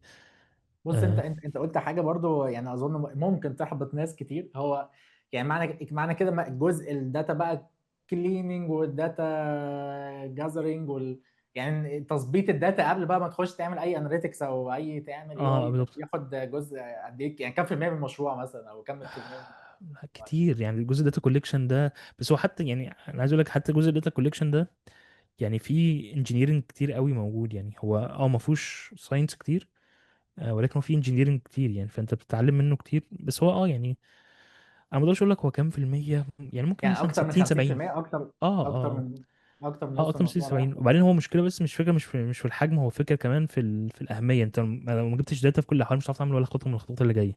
ايوه صحيح صحيح صح. فيعني بغض النظر كمان حتى عن لود الشغل، هو الفكره ان هو يعني لود الشغل في الاول بيبقى كتير، انت بعد كده بتوتوميت بقى البروسيس دي خلاص، يعني انت مش مم. كل مره بتيجي تجمع داتا انت بتقعد تعمل نفس الشغل تاني، ولكن انت بنيتها مره والبايب لاين ده بيبقى موجود على طول يعني. بس انت بتقعد تحسنه كتير بقى، ان انت يعني ايه بتشوف مثلا بيفيل في انهي حته، ان احنا بنبقى عايزين نجمع داتا صح، مم. يعني داتا اكيوريت، ونزود الكفرج بتاع الداتا ده على قد ما نقدر. آه، فانت كل شويه بتعمل تحسينات في البايب لاين اكتر، تضيف سورسز جديده، والسورسز الجديده دي لما بتيجي بديفرنت سكيماز. فبتبقى عايز تحط اوثنتيكيشن مم. لاير، مم. فيريفيكيشن لاير، فكل سورس طب بيجي بيبقى ليه لو يعني. اتكلمنا بقى على على الجزء بقى اللي هو الساينس بقى، محتاج اكون متعلم ايه عشان اعرف اعمل والله حاجه هو زي كده؟ هو حاليا حتى يعني حتى الان احنا مش ما محتاجناش، ولكن بسبب وجود بري تريند مودلز كتيره بتعمل اغلب الحاجات اللي احنا عايزينها، فاحنا يعني ما احتاجناش قوي ان احنا نترين حاجات فروم سكراتش مثلا في الحاله دي. يعني مثلا احتاجنا مثلا كمبيوتر فيجن مودلز في بعض الحاجات، ولكن لقينا في اوريدي البري تريند مودلز بتعمل اللي احنا عايزينه ده بكفاءه عاليه يعني. ف لا معلش بقى، ادينا كده نبذه كده بالبلدي، يعني ايه بري تريند مودلز؟ اوكي، هو انت عندك دلوقتي، انت ممكن دلوقتي انا عندي مثلا بروبلم، وليكن مثلا في الكمبيوتر فيجن انا عايز اعرف ان الصوره مثلا اللي انا جمعتها دي هي لنفس الشخص اللي انا بجمع له الداتا ولا لا. يعني مثلا عندي 10 صور، وعندي صوره متاكد منها، وعندي 9 صور انا جمعتهم عايز اتاكد ان هم يعني ايه بيماتشوا لنفس الشخص عشان اقدر احطهم في البروفايل بتاعي. تمام. فانا عندي حلين، يا اما اول حاجه اترين موديل فروم سكراتش يعمل العمليه دي، واجمع داتا بقى، يعني ايه اجمع داتا مثلا مثلا ل 10000 شخص، كل شخص مثلا ليه كذا صوره، وصور صح وصور مم. غلط، ويديني ايوه ايوه. بوزيتيف ولا نيجاتيف. ولكن دي بروبلم قديمه في الكمبيوتر فيجن، فغالبا في موديلز كويسه قوي بتعمل الموضوع ده، اوكي. كويسه وسريعه وصغيره، والاكيرس بتاعتها كويسه، وبتشتغل وانت في كيسز بتبقى فور مختلفه. فري يعني ولا اه ولا بيبقى ولا اوبن سورس، بتشتري اوبن بقى؟ سورس موديلز شبه الاوبن سورس ال امز مثلا. اوكي اوكي. ف- فهو حاليا يعني بروبلمز كتيره انت بتقدر انت تستخدم من خلالها بري تريند موديلز، اللي لو هتعمل حاجه فيري كاستمايزد بقى للسوليوشن بتاعك. عاده بتاخد برضو بري تريند موديل وتعمله فاين تيوننج، ما بترنش حاجه فروم سكراتش يعني. ان هو انت لما تعمل فاين تيوننج للموديل هو اوريدي متعلم شويه، فبيبقى اسهل ان انت تعلمه بمحتاج داتا اقل، ان انت تعلمه على بروبلم بتاعتك دي بدل ما تعلمه فروم سكراتش.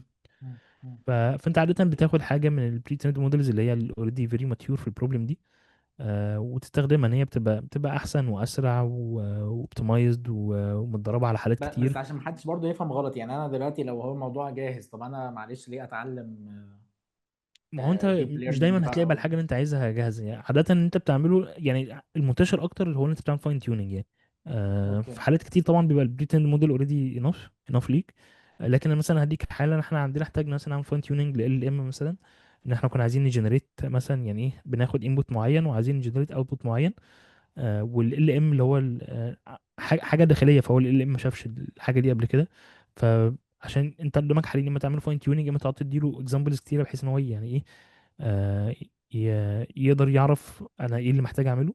يعني تديله فيو شوت اكزامبلز، ولكن لقينا مثلا ان احنا محتاجين يعني ايه فضلنا نزود الفيو شوت اكزامبلز دي لحد مثلا ما وصلوا 100. فانت كده ده ما بقاش فيو امم شوت اكزامبلز خلاص، ده بقى فيري ماني اكزامبلز يعني. امم ف...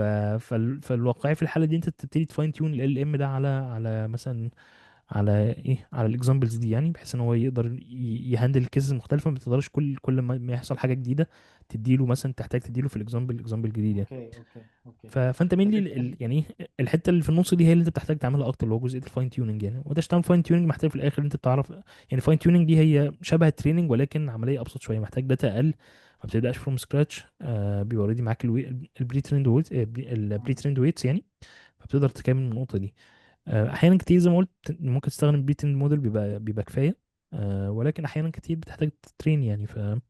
لكن بس التريننج معنى كده فروم ان سكراتش، يعني التريننج فروم سكراتش الحاجات الكبيره ده هو اللي انت يعني ايه في الاندستري ممكن يبقى قليل شويه. الا بقى لو انت معاك بادجت كويسه، محتاج وقت في ستارت ابس، ده بيبقى صعب شويه. ان انت يعني احنا اتنين زي ما قلت لك شغالين، مم. مثلا تترين بقى موديل على بروبلم مثلا شبه دي من فروم سكراتش، انت هتحتاج تجمع داتا كتيره والترين والتيست وكده. فدي حاجه يعني ايه، ما ينفعش مم. في ستارت اب اللي هو دايما عايز يطلع بريليزز ويطلع ببرودكشن وكده، بيبقى الموضوع مش دايما متاح يعني. ايوه ايوه ايوه ايوه. طيب لو اتكلمنا في حته بقى التعامل ما بينك وما بين الناس اللي بتليد البيزنس نفسها، آم، التعامل بيبقى ازاي؟ يعني انتوا عندكم مثلا، انا متصور ممكن يبقى في برودكت تيم، او دول اه، هم في بالظبط. يعني دول هم اللي بيسوقوا بيسوقوا البرودكت. مظبوط صح. ف هو بيبقى في ستيك هولدرز اللي هم مثلا الفاوندرز دولت، اللي بيتعاملوا اكتر مع البيزنس، اللي هم مش بيزنس، بيتعاملوا اكتر مع الكلاينتس يعني، وبياخدوا منهم فيدباك. هم والبرودكت، هم او البرودكت مانجر او البرودكت اونر، هم دول اكتر ناس بيتعاملوا مع الكاستمرز، بياخدوا منهم فيدباك يعني. هم زي ما قلت لك احنا يعني حتى الان احنا في البيتا، آه، في البيتا تيستنج يعني، او في البيتا مم. فيرجن. ففي يوزرز نسخه مئات يعني تجريبيه اظن. يعني. مم. اه مش كتير ولكن مش قليل برضه. فستيل بياخدوا منهم فيدباك، واحنا يعني حاليا كل التطوير اللي ماشي هو ماشي على الفيدباك اللي بيجي لنا يعني. مم. والله في مشاكل مثلا في واحد اتنين تلاتة، فاحنا بنشوف ازاي نحلها ونبتدي ان احنا نطبق السوليوشن بتاعها ونبريك داون للتيكتس مثلا وستوريز، ودي ده اللي بيطلع. فاحنا حاليا الشغل كله يعني ايه. طبعا في الاول كان ابتديت معاهم من البدايه خالص يعني، هم لسه بيبتدوا. فالاول كان في فكره برضه من الفاوندرز، واحنا بنحاول ننفذ المفهوم ده. ونحاول نطلع بالفيتشرز اللي تلبي الاحتياجات بتاعتهم. ولكن مم. لما ابتدى يبقى في يوزرز، ابتدى ان في حاجات يبقى ليها اهميه اقل، وحاجات يبقى ليها اهميه اكتر، وحاجات اوكي. حاجات ليها لود اكتر، عشان دي هي الفرق مع الاند كاستمر في الاخر. آم، والحته دي انت كمان يعني بتقعد تقيسها معاهم، ولا في حد مسؤول عنها، ولا ان هو لا، في احنا ما الاخر اللي انتوا بنتعاملش مع بتعملوه ده كاستمرز. الناس بتستخدمه يعني؟ احنا ما بنتعاملش مع كاستمرز قوي. هم يعني البرودكت تيم هو اللي بيتعامل مع كاستمر اكتر. البرودكت والديزاين تيم هم اللي بيجوا لنا بالفيدباك، واحنا بنشوف بقى ازاي نحسن الموضوع ده يعني. هم بيقولوا لنا والله ان في مشاكل واحد اتنين تلاته اربعه خمسه، وعايزين تحسينات واحد اتنين تلاته اربعه خمسه، ونبتدي بقى نشوف ازاي ده يتطبق من ايه، من ناحيه الاي اي يعني. اوكي. والله في حاجات يعني متاحه تتعمل، في حاجات ممكن تتعمل بس محتاجه وقت، محتاجه عدد اكبر في التيم يعني. محتاجه مم. ناس اكتر يعني معانا. مم. بس هي برضو مشكله من المشاكل دلوقتي ان الناس كلها بقى ليها الاكسس على اي اي تولز مختلفه. فانت دايما بيتم مقارنتك بالحاجات مثلا اللي مثلا معاها مليارات من الاستثمارات وعندها تيمز مثلا الاف من الناس. احنا اتنين فانت دي دايما مم. بتحطنا مش في كومبيتيشن، ولكن بتحطك دايما في مقارنه غير واقعيه يعني. ولكن هو بالنسبه له مش مالوش دعوه بالكلام ده يعني. مم. مم. آه ف انا يعني من ضمن الحاجات اللي انا كنت عايز اكلمك فيها النهارده، الجنريتيف اي اي يعني عامل معاكم ايه في الشغل عندكم يعني؟ هو احنا شغالين كتأثيره بيه عامة في اغلب يعني. الحاجات يعني. احنا شغالين مم. بيه في حاجات كتير يعني. الانسايت جنريشن دي هي مينلي كلها جينيريتيف اي. مم. التشات بوت ده هو طبعا جينيريتيف اي مينلي يعني. مم. شغالين بس انتوا اللي عاملينه احنا اللي عاملينه. يعتبر يعني. انت موصل حاجات ببعض في الاخر، لكن بس البرين بتاعه اللي هو ال ام، لا طبعا مش احنا اللي عاملينه يعني. ولكن زي ما قلت لك بس في احنا الاخر عاملين انت مثلا. مم. يعني انت بقى عامل بقى الجزء ريتريفر ده، انت اللي عامله. انت عامل الانجينيرنج اللي حواليه كله، وان انت بتكريت مثلا نولج جراف، وان انت بتريتريف، والحاجات دي كلها انت اللي عاملها. لكن طبعا البرين بتاعه اللي هو ال ام مش انت اللي عامله يعني. مم. وما انا اظنش ان انت اقصد محتاج يعني تعمله حتى يعني. مم. انا اقصد دلوقتي انا كداتا ساينتست محتاج اخد بالي ازاي، او استعمل الجنريتيف اي اي ازاي في شغلي، او اتعلم ايه عن الجنريتيف اي اي عشان اما اجي اشتغل اعرف اشتغل واستفيد منه. يعني في ناس مم. تقول لك ايه، طب ما هو بما ان الجين اي اي يعني طالع وخلاص، بقى كل حاجه موجوده جاهزه، فانا كداتا ساينتست هيتم استبدالي او الفاليو بتاعتي هتبقى ضعيفه. او يعني فاهم مش هيبقى ليا شغل قوي. فهل ده صح ولا غلط اصلا يعني؟ هل الجين اي اي فعلا مخلي الفاليو بتاعت الداتا ساينتست تقل؟ أم، هو بص، هو يعني طالما في حاجه فيها كتابه كود فانت طبعا يعني ايه، هو مش فاليو بتاعتك بتقل، ولكن انت بتقدر تنجز الحاجات بشكل اسرع. امم. وبالتالي تقدر تعمل الحاجه اللي محتاجه اتنين ممكن واحد يعملها. آه، زي ما اه بقول لك يعني احنا ده, مثلا، ده اظن انت بتقول هو ان التيم بتاعكم لا يعني كنت صغير، لسه اقول بس لك بالظبط، انتوا بنعمل عاملين حاجات كتير مشروع قوي هو يعني. ده طبعا حط اه. علينا ضغط يعني دي مش حاجه لطيفه، ولكن حط عليك اه. ضغط ان انت يعني لازم تستخدم الحاجات دي. انت لو ما استخدمتهاش هتلاقي الدنيا بتطول معاك جدا يعني. امم. بس هو في الاخر انت طالما في كتابه كود فالجينيريتيف اي كده كده بيخش معاك في يعني بيخش يساعدك في الموضوع يعني. ولكن امم. الحاجه اللي انت بتحتاج فيها النولج بتاعتك هو بقى ان انت تختار السوليوشن الصح. برضه جينيريتيف اي ممكن يساعدك في عمليه التفكير دي. ولكن انت تقدر تختار السوليوشن الصح، تختار التول الصح، تعمل الديزاين بشكل مظبوط. ان انت يعني إيه، في جزئيه الار ان دي عامه ان انت بتشوف different solutions تقدر تجربها وتطبق ده وتشوف النتائج بتاع ده وعلاقته بالاندستري بتاعتك. امم. ولكن برضه الجينيريتيف اي بيخش في الحته دي كلها، ولكن ما يقدرش يستبدل بشكل 100%. يعني انت ما تقدرش تقول والله انا عندي واحد اتنين تلاته شوف لي بقى الحل واعمله وطبقه امم. واعمل لي يعني الكود بتاعه يعني كنت وتيست اه آه، يعني في من ضمن الحاجات انا كنت عايز يعني اسالك برضو، هل انت شايف اثر سلبي للجنريتيف اي اي؟ يعني انا بشوف ناس بتستخدمه لدرجه ان هو يستبدل دماغهم، فهو مم، السكيلز بتاعته اصلا ابتدت تضعف جدا. مم. انا فهل شايف حاجه ده زي كده برضو في موجوده ولا الكودينج لا؟ بصراحه يعني. ايه. انا شايف ده في الكودينج يعني بصراحه ان هو اوكي. يعني خاصة مع الحاجات اللي شبه مثلا كوبايلوت او كورسر او كده، ان انت بتلاقي ان هو بينجز لك شغل فظيع في وقت قليل قوي. مم. آه، ف فانت بعد فترة بتلاقي يعني ايه. بس هي في ميزة وعيب يعني. انا شايف ان انت عشان تستخدم الموضوع ده بشكل صح ان انت تحاول انت الاول يا اما تبقى فاهم الكود بيس كويس وتقدر تقول والله انا عايز اعدل واحد اتنين تلاته في المكان الفلاني الفلاني الفلاني واعمل لي كذا في الحته الفلانيه. بس انت لو انت كاتب الكود او انت يعني اشتغلت عليه فتره بايدك فانت عارف الكود اركتكتشر مثلا، وعارف ال- الفايلز المختلفة فيها ايه، وعارف ايه بيودي على فين وكده. فهتلاقي ان انت متسهل ان انت يعني انت لو استخدمت الاي في الحته دي هتبقى فعاله بصراحه، ان انت هتبقى بتوصف له بالظبط يعمل ايه يعني. لكن انت لو يا اما بتبني حاجه فروم سكراتش قلت له والله ابني لي كذا وسبته يبني وبعد كده بصيت كده بصه سريعه وخلاص، هتلاقي انت بعد كده صعب ان انت تعدل عليه. مم. انت مش بايدك كله، وفي نفس الوقت انت مش انت يعني ايه، مش انت عارف كل حاجه ايه بيودي على ايه وكده. انت عارف بس الاوفر فيو بتاعه شغال عامل ازاي يعني. او لو كنت حد غيرك وانت دخلت على طول عدلت فيه مثلا بالاي اي من غير ما برضه ما تاخد فيه وقتك، هتلاقي ان انت يعني ايه، هتلاقي دايما بعد كده يعني ايه الموضوع لما الكود بيس بيكبر شويه هتلاقي صعب ان انت تبقى عارف كل حاجه في الكود وعارف مين بيودي على مم. فين وتقدر تصلح. تقدر لو في بج مثلا تقدر تعرف تتراك البج دي بسهوله. لو عايز تضيف فيتشر مثلا معينه تقدر تحسنها فين او تضيفها فين، هتلاقي الموضوع بيكون صعب. فانا بشوف الاي اي مم. بصراحه بيجي يعني ايه كدور ثانوي او مش ثانوي، كدور تاني. لو انت اوريدي مثلا كنت يعني باني الحاجه بايدك وعارف التفاصيل بتاعتها، ده بيساعد بصراحه ان انت تنجز بقى بعد كده. انت تقول والله عدل لي الحته الفلانيه، ضيف لي حاجه الفلانيه على الحاجه الفلانيه اللي شغاله انا عارف شغاله ازاي. فبيبقى كويس يعني. طبعا في جزء التفكير انا بشوف ان هو يعني ايه انت ممكن تاخده كحد بتعمل مع برين ستورمنج بيساعدك. ولكن في الاخر انت الديسيجن في الاخر بيكون ليك. فده بيبقى لطيف يعني. انا كنت عايز اقول اه. حاجه، احنا طبعا يعني هو برضو انت سالت على حاجتين، انت جنريتيف اي بيساعدك ازاي واحنا بنعمل ايه. احنا بنعمل حاجات كتير قوي بجنريتيف اي. مم. يعني بنبني راج ابلكيشنز، بنعمل سايت جنريشن بالال امز. زي ما قلت لك ساعات بنحتاج نفاين تيون ال امز مثلا على حاجات معينه، سواء نفاين تيون يعني نعمله فاين تيوننج او لحد ان احنا نعمله كونتكست ليرنينج مثلا باستخدام يعني سواء باستخدام راج او حتى ان احنا ندير فيوتشر اكزامبلز. فانت هتلاقي في الاخر يعني ايه انت محتاج تتعرف ازاي تتعامل مع ال موديلز في مم. الحالات المختلفه. خاصه لما بتبتدي تطلع من الحاجات على البرودكشن بتلاقي ان انت يعني ايه في كذا تحدي عندك. سواء تحدي ان انت تخلي دايما الموضوع كونسيستنت على قد ما تقدر، ويكون ان هو ما يبقاش فيه اي هلوسه او ما يبقاش فيه اي unexpected results، بحيث ان دي حاجه في الاخر تطلع للكلاينت. فانت ما ينفعش يبقى فيه مشاكل يعني في الحاجه الطالعه. فده بيحتاج منك بقى constraints كتيره ومحتاج engineering pipeline كويس. السرعه دي حاجه. فانت محتاج برضو تعمل engineering pipeline. اه. اه. اه. مم. ان هو يقدر يشتغل على كاستمايز داتا او برايفت داتا، فدي برضه حاجه محتاجه انجينيرنج بايب لاين حواليها. فانت هتلاقي في الاخر يعني الكور بتاعك ال ام، ولكن حواليه حاجات كتير بتحصل انت محتاج تبقى عارف ازاي بتعملها يعني. طب انت هل في كورسات معينه او حاجات معينه ترشحها في الحته دي؟ في كذا حاجه يعني في يعني خلينا نقول كتب، اقول كورسات في كتاب او في كتابين، او خلينا نقول 3 كتب من اللي انا رشحتهم كذا مره يعني. الكتاب الاول اللي هو build LM from scratch. الكتاب ده مشروح عندي على اليوتيوب حاليا لو حد حابب يتابع يعني. حلو جدا. اه. اه انت يعني بص، احنا اي مصادر زي دي كده ايه، بعد هبعتها الحلقه لك ان تدينا شاء الله. لينكات تدينا.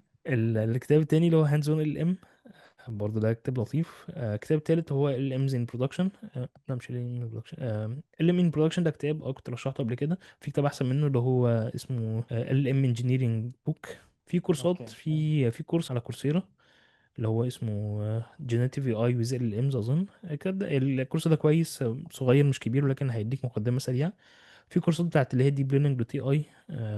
هم عندهم شورت مم. كورسز كده كتيره قوي، هتلاقي فيها مم. اغلب هي مركزه مينلي على بس الجينيريتيف اي اي والال امز. يعني الديب ليرنينج دي، مش انا اقصد يعني الكورس الاولاني بتاع كورسيرا ده هيعلمني ازاي استخدم الاي اي مع ال- الشغل بتاعي في الداتا اه ساينس، هو ولا هيعلمني هيعلمك ازاي ابني هو هيعلمك اكتر ازاي تبني ابلكيشنز بالال امز، ازاي تعمل فاين اه. تيوننج، وازاي هو بيشتغل بشكل سريع، الراجز شغاله ازاي، مم.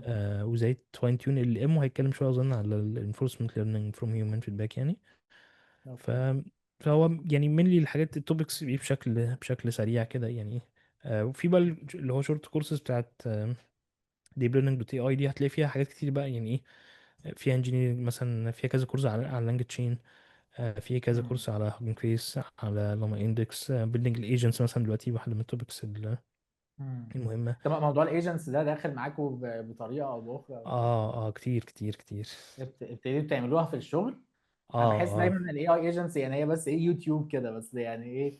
لا هل ابتدينا نطبقها، بس لسه يعني لسه مش عارفين، يعني بنطبقها في حاجات ولسه بنشوف الفيدباك بتاعها. طب برضو بما اننا ذكرنا بقى، يعني قول لنا برضو كده يعني ايه اي اي ايجنتس، او يعني دي موجة طالعة كده جامدة جدا، بس عايزين نفهم ايه الاي اي ايجنتس، ما هو هو هو هو. مينلي ال ام كان ليه شويه كونسترينز كده موجوده، او مش كونسترين، كان ليه شويه ليميتيشنز موجوده. منها مثلا فكره الميموري، ان هو يعني ايه، مش دايما كان بياخد الحاجات القديمه في حسبان. لو انت مثلا شغال بال ام اي بي اي مثلا، او اوبن اي اي بي اي، او اي بي اي مثلا، الحاجات التانيه ما كانتش ليه اكسس لتولز، ان هو يعني ليميتد بالداتا بس اللي هو ترند عليها. فمثلا هو لو اتسالته على حاجه مثلا حصلت النهارده، فهو ما كانش يقدر يروح للويب مثلا يجيب المعلومه دي. مثلا لو بتساله على الجو في مكان معين دلوقتي مثلا، فهو ما كانش يقدر يجيبه، اللي هو ال ام نفسه كويتس ما عندهاش القابليه دي يعني. والحاجه الثالثه كان مشكله في الريزونينج، يعني ان هو ما بيقدرش ان هو يعني ايه يشوف الحاجه اللي انت عايز تعملها دي، يعملها في خطوات، ويبتدي يشوف كل خطوه تتنفذ ازاي ويعملها واحده بواحده يعني. مم. فهو الايجنتس مين اللي هي بتحل الثلاث حاجات دي يعني. انت بتدي له ميموري، فهو يقدر يشوف الكونفرزيشن هيستوري ده عامل ازاي، ويقدر بناء عليه ياخد قرارات احسن مم. في التاسك اللي انت بتعملها له. الحاجه التانيه، انت بتدي له اكسس لديفرنت تولز يعني. انت بقى بتكريت التولز اللي انت عايزها. فوالله انت ممكن تدي له كمبيوتر فيجن تولز، ممكن تدي له ماشين ليرنينج تولز، ممكن تدي له مثلا ويزر تول لو انت شغال مثلا على ويزر ابلكيشن، ممكن تدي له مثلا ديفرنت اي بي ايز. وحتى من هنا طلع فكره الام سي بي، انت تقدر بقى توصله باي بي ايز، كل الاي بي ايز المختلفه اللي موجوده لو هي بتدعم الام سي بي بروتوكول ده. فتقدر تدي للام اكسس لانليمتد تولز يعني. او وهو بقى الايجنت بيبتدي يختار. ده بقى جزئيه الريزونينج، ان هو بيعمل بيشوف بيعمل اوبزرفيشن، يشوف ايه الوضع الحالي، سواء بقى من الميموري اللي عنده، ويشوف اللي هو عايز يوصل له. وبعد كده يبتدي يريزون، والله انا عايز اعمل كذا ومعايا كذا وكذا، والتولز اللي عندي 1 2 3 4 5. فبختار التول المناسبه ليا، وبعد كده بروح اكول التول دي واخد الاوتبوت واكمل، واقعد اريزون واوبزرف واخد اكشن، اريزون واوبزرف واخد اكشن وهكذا. فهو الايجنت مينلي هو ال ام، بس معاه يعني ايه، معاه ده مكملات او معاه حوارات معاه كتير مقويات يعني، يعني. اه. بالظبط. اه. بس ده حاجة خطر قوي يعني، ده هيسهل حاجات كتير قوي. اه يعني بالظبط. اقصد يعني ده فعلا هيخلي فعلا انت مش محتاج تيم 10، هم اتنين هيستبدلوا 10 بالظبط. يعني او يعني. وخاصة في دلوقتي فكرة الجرافيكال تولز، او الجرافيك بيز تولز، زي مثلا ان ات ان. فانت دلوقتي بدل ما محتاج بتكود كل الكلام ده، انت بتروح والله ايه، ان ات ان ده بتخش تجيب مثلا ال ام مثلا، مم. تعمل ايجنت وتوصله انا مثلا برضه للام. قعدت اسمع ان ات ان، بس انا ما فهمتوش قوي، فبرضه هو بتشرحوا لنا بتبني كده. ايجنتس، بتبني اه يعني شبه اللي احنا قلناه بالظبط، بس من غير بقى اي كود. انت بتاخد كومبوننتس بس وتحطها وتوصلها ببعض. يعني ال ان ات ان ده ابلكيشن يعني. هو هو تول يعني. اه يعني قصدي تول ادخل عليها وانا ما عنديش علم خالص بالبرمجه يعني مثلا او اه ما او عندكش الداتا اي علم ساينس برمجه، يعني وكومبوننتس. هي طبعا انت في حاجات كتير ممكن تحتاج تحط فيها كود. ولكن يعني الحاجات اللي الناس بتعملها بسيطه، مثلا اللي هو يقول لك انا باوتوميت مثلا رد على الرسائل وحاجات شبه كده، دي غالبا ما اه. بيبقاش فيها برمجه يعني. ان انت مثلا بتخش اوكي. تجيب والله، هتلاقي مثلا في اب او تول مثلا جوجل ميت فتحطها، وبعدين تعمل ايجنت وتكتب له برومبت مثلا، اه. تاخد امم. الاوتبوت بتاع الجوجل ميت ده وتعمل له سمرايز مثلا، وبعد كده تبعته مش عارف لايه. فانت ممكن تعمل اوتوميشن لبايب لاين كامل امم. بالجرافيكال، بالجراف كومبوننتس دي يعني، او اوكي. بال. اوكي. وهل الموضوع تطور لدرجه ان الاي اي ايجنت ممكن يتوصل بالواتساب مثلا؟ اه ده فانا موجود اصلا. اوكي. يعني ممكن يعني بقى هو ايه، موجود. بدل ما يبقى في مثلا حد سيلز بيرد على الواتساب، الاي اي ايجنت هو اه بالظبط يتصرف مع الناس مثلا. بالظبط بالظبط. ده اوريدي موجوده يعني. حاجات شبه كده موجودة يعني، وحتى يعني الايجنت نفسه، الايجنت ورك فلو نفسه دلوقتي، عشان هو فيري افكتيف بصراحة في جزئية خصوصا جزئية الثينكينج والاكسكيوشن والجزء ده. يعني الكورسر مثلا هو في جزئية ايجنتك مود، ده بتلاقيه مثلا تقول له مثلا انا عايز اعدل في المكان الفلاني، فهو اول حاجه بيروح يعني ايه، تلاقيه مثلا طلع لك الثينكينج بروسيس، يقول لك والله هو اليوزر عايز يعدل في كذا وكذا وكذا، فانا اول حاجه محتاج اعملها ان انا اروح اشوف الفايلات اللي ليها علاقه بالجزء ده. فيقول لك ايه ريدنج الفايلز، فتلاقيه بيريد الفايلز. كده يقول لك امم. تمام انا يعني ايه قريت الفايلات ولقيت ان انا محتاج اعدل في واحد اتنين تلاته، فهعدل التعديلات دي، فيحط التعديلات. وبعدين يقول لك تمام انا خلصت التعديلات دلوقتي، الاكشن اللي وراه اللي انا محتاج اعمله ان انا محتاج اتست، فيطلع لك الكوماند لاين مثلا لو محتاج يرنه عشان يتست الفايلات دي والتست كيس امم. فيران. فهو يعني ايه، هو فيري ايجنتك. وهو امم. مفيد قوي في الجزء دي، اي حاجه انت محتاج تعملها بستبس ومحتاج فيها ثينكينج ما بين كل ستيب وستيب. امم. فالايجنت في الحته دي هيبقى لطيف قوي. انا راجل مثلا، انا ما اعرفش اي حاجه عن الداتا ساينس ماشي، وانا مثلا عندي بزنس او وات ايفر، وعايز استفاد من الاي اي ايجنتس. لو انت مش عايز عايز حاجه فيها ادخل. برمجه خالص، فانت يعني شوف بقى حاجه شبه مثلا ان ات ان. امم. في حاجه اسمها اظن ميك ات. هو الحته بتاعت اللي هي اللي اسمها ار بي اي، اللي هو مش فاكر اختصار لي ايه والله، بس هي في الحته دي اللي هو روبوتك حاجه اوتوميشن كده. انت بتعمل اوكي. يعني هو مينلي اوتوميشن باستخدام الايجنتس. الاول انت كنت بتعمل اوتوميشن ممكن باستخدام كان في مثلا حاجه زي زبير اظن، في كذا، كان في كذا تول مم. كده ممكن تعمل بيهم الاوتوميشن ده. طب دلوقتي داخل يعني فيهم الحاجات دي كورساتها ممكن الاقيها فين او كده؟ يعني حاجه زي يعني ان بص، 8 ان دي ممكن اتعلمها فين؟ ان ان هتلاقي ليهم هم اصلا اظن يوتيوب شانل بينزلوا عليها مم. كورسات. في حاجه، في ناس ابتدت تعمل كذا حاجه بالعربي. مش بس اوكي. مش متذكر الاسماء، بس في كذا حد ابتدى يعمل كورسات المحتوى بالعربي. ضعيف قوي في العربي اظن في الحته دي، لا اه الانجليزي بس نفسه اصلا في انت حد مش لسه شايف، كده. في حد على لينكد ان كان ابتدى ينزل كورسات على على التوبيك ده. اوكي. آه، طبعا الانجليش هتلاقي فيه بقى كتير قوي موجود يعني. مم. مش تعمل بالكود هتبقى محتاج شويه كودنج سكيلز يعني. محتاج اتعلم بقى. وعلى حسب انت تستخدم ايه يعني. في حاجات في حاجه مثلا شبه كرو اي اي، دي بسيطه شويه مش صعبه. لو هتخش يعني، بس دي مش بتبقى كويسه قوي في البرودكشن، مش ماتيريال برودكشن يعني. بس هي كويسه للديمو مثلا، وان انت تعمل بيها بايب لاين سريع وكده. مم. برودكشن اكتر مثلا حاجه شبه لانج جراف، ولكن دي معموله يعني ايه للكور ديفلوبرز يعني، مش سهله خالص. في بقى كذا حاجه تانية اظن، في مش فاكر والله اسامي التولز او الفريم وركس يعني. ولكن في الاخر مم. انت لو هتكتب كود هتبقى محتاج كودينج سكيلز اكيد يعني. لو انت عايز بس توميت حاجه بايدك كده، شوف بقى يعني حاجه شبه ان مثلا. في كذا حاجه تانية، بس انا يعني ايه الحته دي برضو مش مم. دلوقتي فيها كتير مم. اللي هي بايدي ف. مم. طيب عايزين ندخل في حته الماجستير بقى والريسيرش. اولا هل ده يعني في ناس كتير بتيجي تقول لي مثلا عندنا في جامعة القاهرة في كده ماجستير مشهور كده في جامعة القاهرة أو حاجة زي كده. فالناس بتقول لك إيه، طب خلاص أنا عايز أخش داتا ساينس، فأنا هروح أعمل ماجستير وبعد كده إيه أقدم على شغل داتا ساينس. هل أنت يعني إيه رأيك في الحتة دي؟ يعني أنت تقريبا مشيت برضو بنفس الباص كده. هل أنت شايف إن أنا أحضر ماجستير آه، يعني شيء مهم قوي عشان أعرف أشتغل ولا لأ؟ ولو مهم يعني قدر أهميته وهكذا، وترشح لنا ماجستير فين وهكذا. مم. هو في مصر تحديدا مش مهم، لا. عشان تشتغل مينلي يعني، لا خالص. مم. هو فكرة بره مصر، البكالوريوس بيبقى 3 سنين وماجستير سنتين، فهو بيبقوا اكنهم ديجري واحده يعني. فمينلي بيبقى اغلب شغل المينيمم ريكوايرد تبقى معاك ماسترز يعني، ولكن ده بسبب ان الباتشولر 3 سنين اصلا. فانت غالبا اه. بتبقى محتاج حاجه مكمله ليه. في مصر لا خالص. في مصر انت يعني اغلب الناس ممكن تشتغل بالباتشولر عادي جدا، مش محتاج ماجستير خالص يعني. مم. ماجستير يعني انا ما اعرفش حتى والله يعني مدى فائده الماجستير في، خاصه الا لو غير لو انت عايز تشتغل في ريسيرش يعني. اوكي. اظن الاندستري بيبقى المفيد ليها اكتر الاندستريال اكسبيرينس. او ممكن يعني في جامعه النيل اظن اسمع ان هي فيها ماجستير كويس. فيها برضو ماجستير اه. فيها ماجستير هو كويس هو واعرف الفكره، كذا طب حد خده. انت درست ايه في الماجستير او كده خلاك، او قول لنا برضو على تجربه لو انت تعرف ناس. والله هو يعني هو في الاخر بص، يعني انا درست الماجستير كان في حاجات اوريدي كنت واخدها في الباتشلر، بس زي ما قلت لك بسبب ان الماجستير كان فيه حاجات اوريدي. الماجستير هناك بيعتبر مكمل للباتشلر يعني.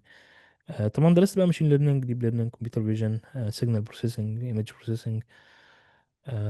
ولكن يعني هو اللي فادني اكتر في الماجستير بصراحه كان الريسيرش ورك مش المواد خالص يعني. واللي فادني في المواد حتى كان البروجكتس مش الماده العلميه نفسها يعني. مم. ان هو في الماجستير مثلا بيبقى انت معاك سنه تاخد فيها مواد، بتاخد مثلا ستة وستة او حاجه شبه كده، في الاخر المواد ما تبقاش كتيره. آه، وما بتبقاش حتى، بتبقى theoretical اكتر منها يعني ايه practical. فانت مم. البراكتيكاليتي بتستفادها منين؟ من البروجكتس ومن مم. الريسيرش نفسه والريسيرش ورك يعني. ف...